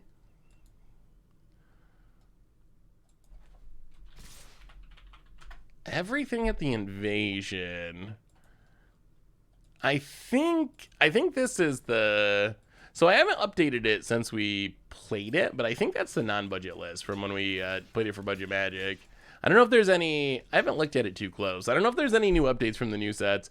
So the whole question is, do you have the deck list for MTG, which allows you to flip Shieldred with the sword? Oh. I see what deck list you're talking about. I don't think we ever built an actual deck around that. I remember it coming up, I think it was during early access, and we just threw together cards to... We threw together cards to try it against Sparky, and we tested to see if it worked, but I don't think we ever actually built a full deck around it or played it, so I don't actually think I have a list for that one. If you give me your arena info, I will add you to the queue. Although, if you get added to the queue at this point, I would say there's probably a... Wait, can we win here? This is +8? Supposed to be 14? Not quite, but close. All right, let's Vile Spawn Spider. Shigeki. Pass. Actually, no, let's just pass. We don't really want to vary. So if you send me arena info, I will get you in the queue. Although, we only got a couple matches left in today's stream, so it'll have to carry over for the next one. He says, I want to get your opinion on what to, besides Mana Confluence and Gemstone Caverns, what to use besides Mana Confluence and Gemstone Caverns for Dredge in Modern. So, I mean, 5-color lands are obviously good, because Dredge needs untap lands, and it's also kind of just all over the place color-wise. Beyond those, though, you got Mana Confluence. You could use City of Brass, which is, I think, cheaper Mana Confluence. Very slightly worse, but in reality, it doesn't. If someone twiddles it or something, you could die to it, but in general, it's the same card. So that could be an option. Gemstone Caverns. There's not... are there any other true 5-color lands that would work? I'm not sure there are. I'm trying to think of any other 5-color lands. Beyond that, it's typically fast lands, shock lands, fetch lands, that kind of stuff. Does a Commander Clash Crew have a plan to do a Panharmonicon week, like different versions? Ooh. I actually really like that idea. Now we do. Now that you have mentioned it, yes, I would love to do that. I think I could convince the team to do that. Wait, can we win? This is +11, so it's gonna be 18. You know what? We're going for it. This is what we came here to do. Undercity Upheaval. Boom. plus 11 counters. Make it a 17. It doesn't actually win though, does it? It puts our opponent to 1. It puts our opponent to 1. Okay, Lawrence escape. Thank you, opponent. All right, that's a big Vorinclex. That's a 17-17. Vigilance, trampling, hexproof Vorinclex coming at the face. So our opponent can double block and go to 1. And then one of the cool synergies of this deck is we can use... What did they think it was? Removal? Oh, they were trying to give it... I see. Good game. They were trying to give it hexproof to fizzle the spell, but since we control the spell, that doesn't actually work. Yeah, it used to work. Vines of Vastwood. If you ever play Modern, that's an old Modern infect trick. If you have vines of Vastwood, you can actually do that. But Wizards doesn't let you do things with cards like that anymore. No tricks like that. You're not allowed to do tricks like that. But if you read Vines of Vastwood, target creature can't be the target of spells or abilities your opponents control this turn. So along with protecting your infect creatures, which is the normal use, this is also 1 mana fizzle, whatever, your opponent's equipment being equipped, anything that targets. So there are cards that do it. There are cards. All right, Historic Brawl against Ghost of Dak Faden. We're gonna break out Contorious one more time. One more Contorious. Oh, someone wanted the Contorious deck. Oh, I don't think I exported it. If you still want it and you remind me after the match, I will try to export it before we end the stream. Yeah, Vines doesn't technically give hexproof. It's worded in a way that doesn't technically give hexproof, but it works like hexproof generally. Like, its most common use is give your thing hexproof, but then the way it's worded opens up other possibilities. So this is the last match. It seems likely. Yeah, I would say this is the last match of our viewer battle stream for today. But again, although I always feel bad for the people that don't get to play, the good news is you will be on the list for the next one. So all is not at a loss. So next viewer battle stream, if you're one of the people that didn't get in, just be like, hey, I'm one of these people, and you get to jump to the top of the list. So doesn't help for today, but in the long run, it does. Chandra Awaken Inferno, eh? I would love to look at your deck, Student NY Pollster. Send me your deck or the link, and I will give it a look. Do we Sajiri Shelter?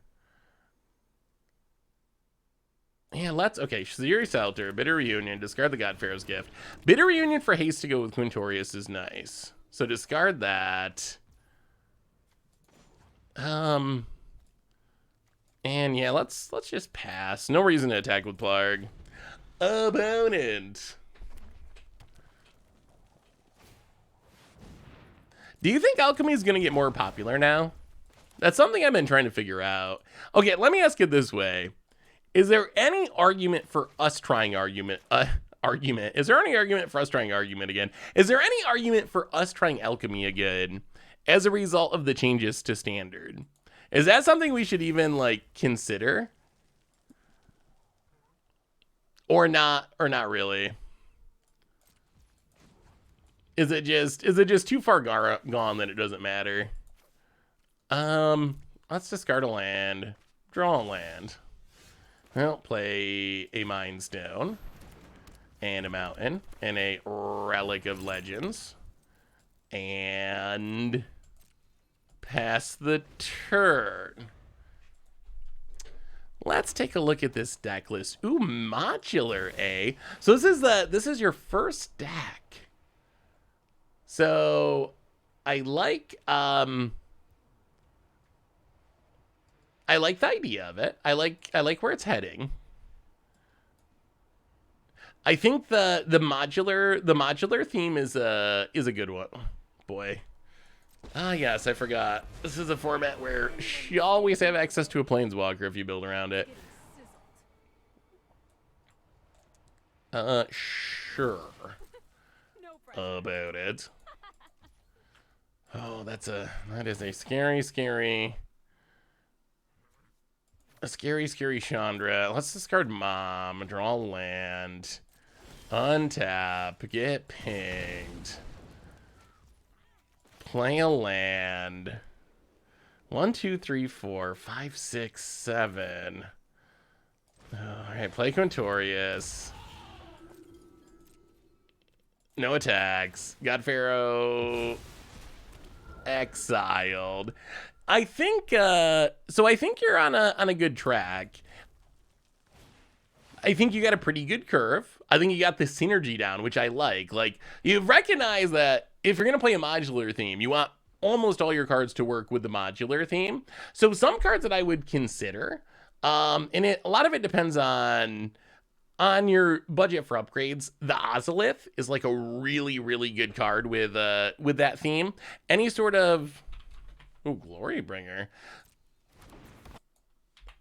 The Ozolith is maybe the easiest card to add. Oh boy, Ozolith is $27 now. God, it's more expensive than I realized. I guess it keeps climbing up. But the Ozolith works really well. As you sack your stuff, it gets the counters from your modular creatures, and then you put them on something else. There's also hardened scale style effects, they're normally called, but things that are like when you put a counter on thing, put an additional counter on things. So that's one to consider as well. Ozolith, literal hardened scales, but I think you're on a sweet track for a +1/+1 counter, a +1/+1 counter modular style deck. Especially impressed for it being your first Magic deck. That's double impressive, honestly. All right, let's see. How do we do this? So that's there. We can plarg. Discard. Skyclave. Ooh, draw my Stone and Weak Stone. And then Guardians of Faith.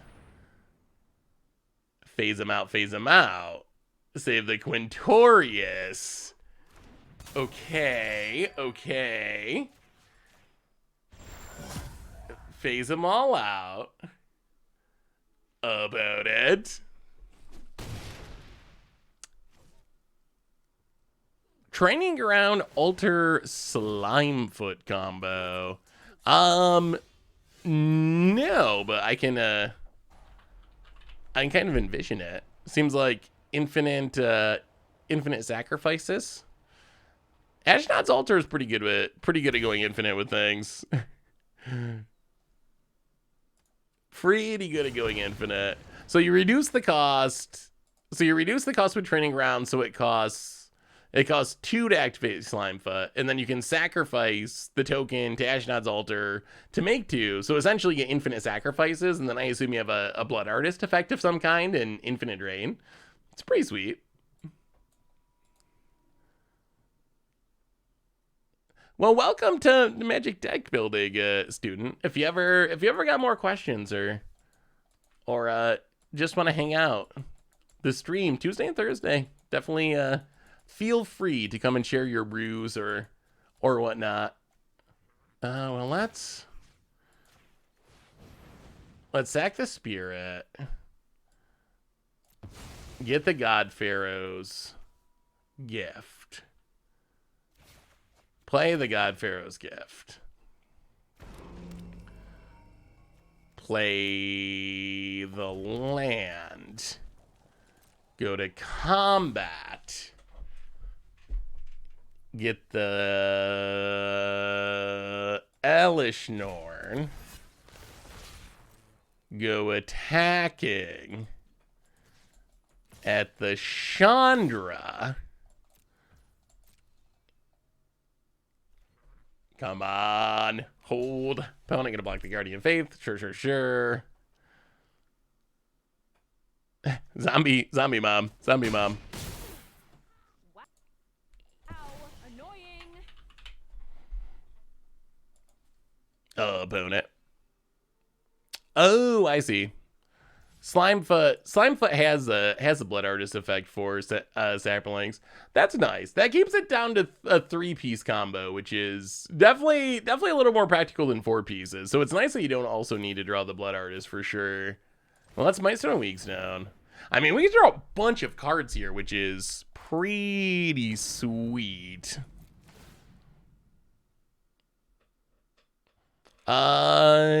No, it doesn't matter if Quintorius dies. Once it's activated, ooh, Panharmonicon too. Once it's activated, and oh, this is pretty good. So now we can Plarg, discard Overwhelming Splendor. Set that up for next turn with our Quintorius. Might as well Guardian Idol, because you never have too much mana, and Quintorius is actually it's a pretty sweet card. It's also really fun to play. Like, I've enjoyed playing Quintorius. So, with the Slimefoot combo, it's the Saplings.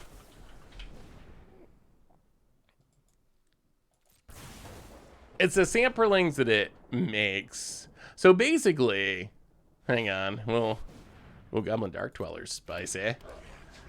Oh, doesn't work! Mom! Mom with the carry! Mom with the carry. No one expects zombie mom.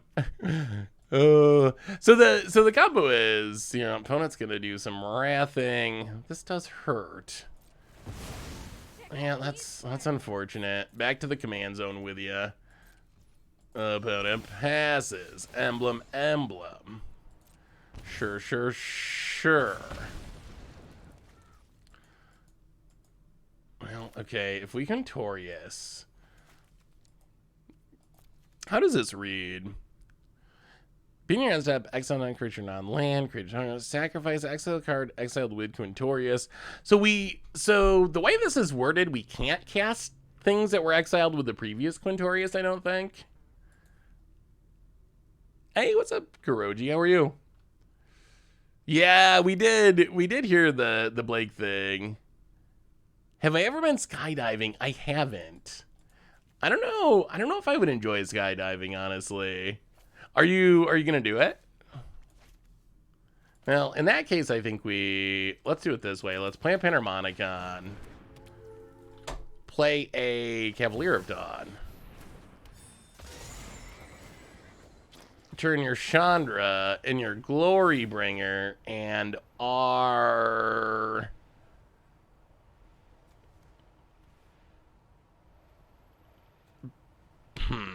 Bitter Reunion into 3/3s.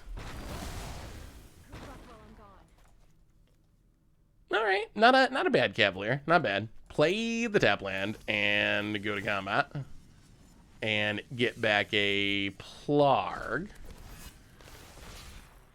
and no attacks past the turn. Yeah, I don't think I would enjoy. I don't really like super high heights. So I don't think I would enjoy falling. Falling from a plane does not sound like my idea of a good time. I don't know, have any of you went skydiving? Would it actually be fun? So there was a leak, quote unquote, of the upcoming ban list for standard, but it turned out that the leak was not actually real.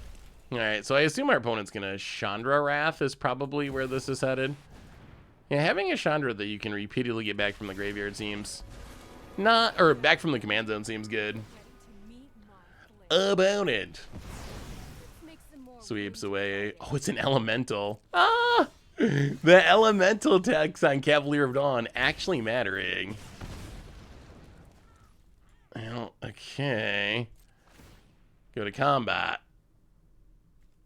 Grab a Skyclave.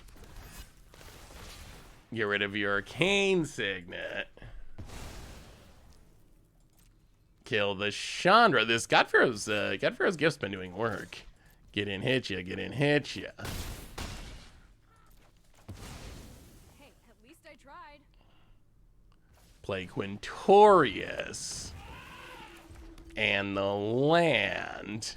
And the Cold Steel Heart on whatever and pass the turn. Do you think Wizards would change the ban list if the leak was true to prove it was not a leak?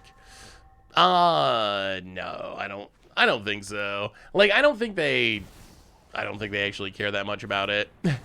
Like, I think a leak of something like a ban list is something that's less of a concern to Wizards than, like, a leak of cards. If anything, I think the leak is probably, could be a... Okay, Chroma's Vengeance is a serious Magic the Gathering card. That might be a opponent's dead Magic the Gathering card, come to think of it. Chroma's Memorial, perhaps?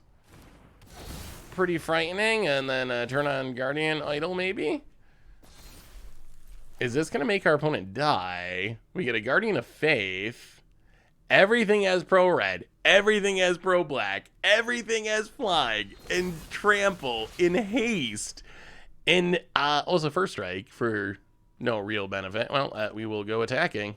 Here comes the dorks. Here comes the dorks. How do you like us now rekindling, Phoenix? Quintorius is a sweet card.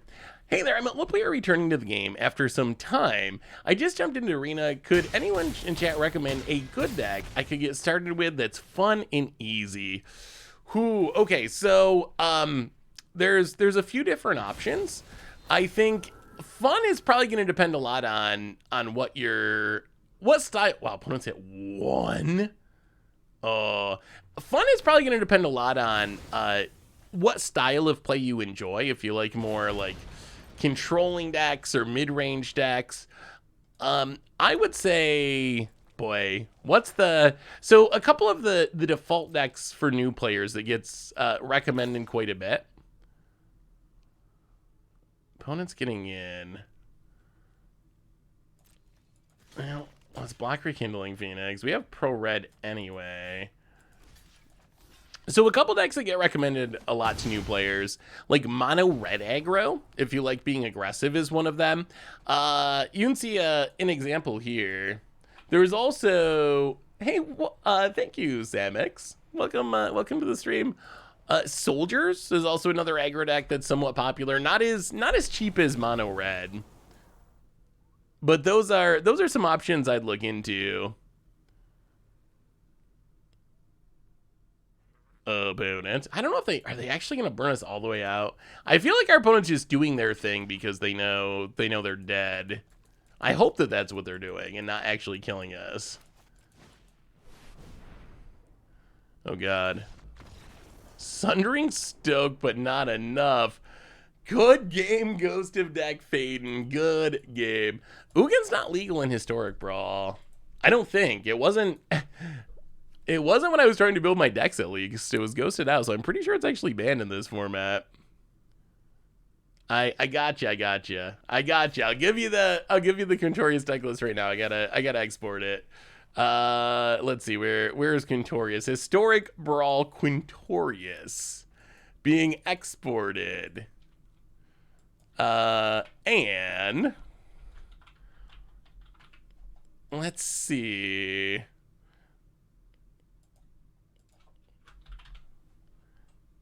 Quintorius, and boom. All right, here's the deck list.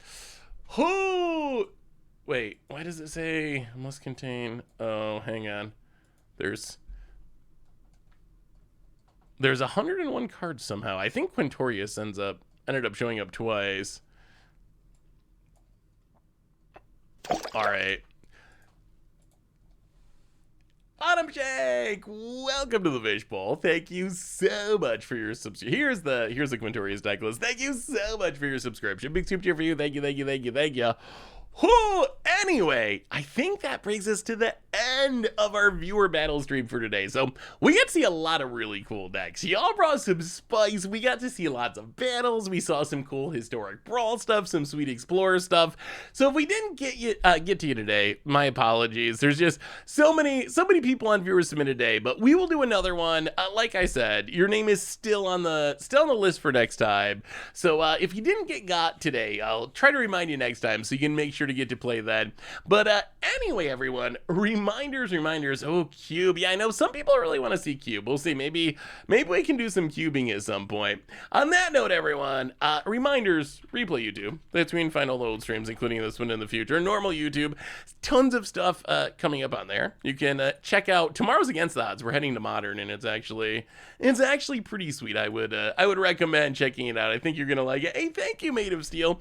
And one more reminder that our sponsor today is Card Kingdom. If you need some magical cards, you can get them over at cardkingdom.com/mtggoldfish. And most importantly, thank you to all of you. Seriously, Viewer Submit a Day wouldn't work without any of you. Like, all of this falls apart. None of this happens if it's not for y'all hanging out and having fun and being awesome. So seriously, I love y'all. Thanks for hanging out. Have a wonderful night, a great Wednesday, and I'll see you on Thursday to have some more fun. I don't know what we're playing yet, but we'll figure it out. So until then, everyone, I love y'all. Have a good one, and I will talk to you soon.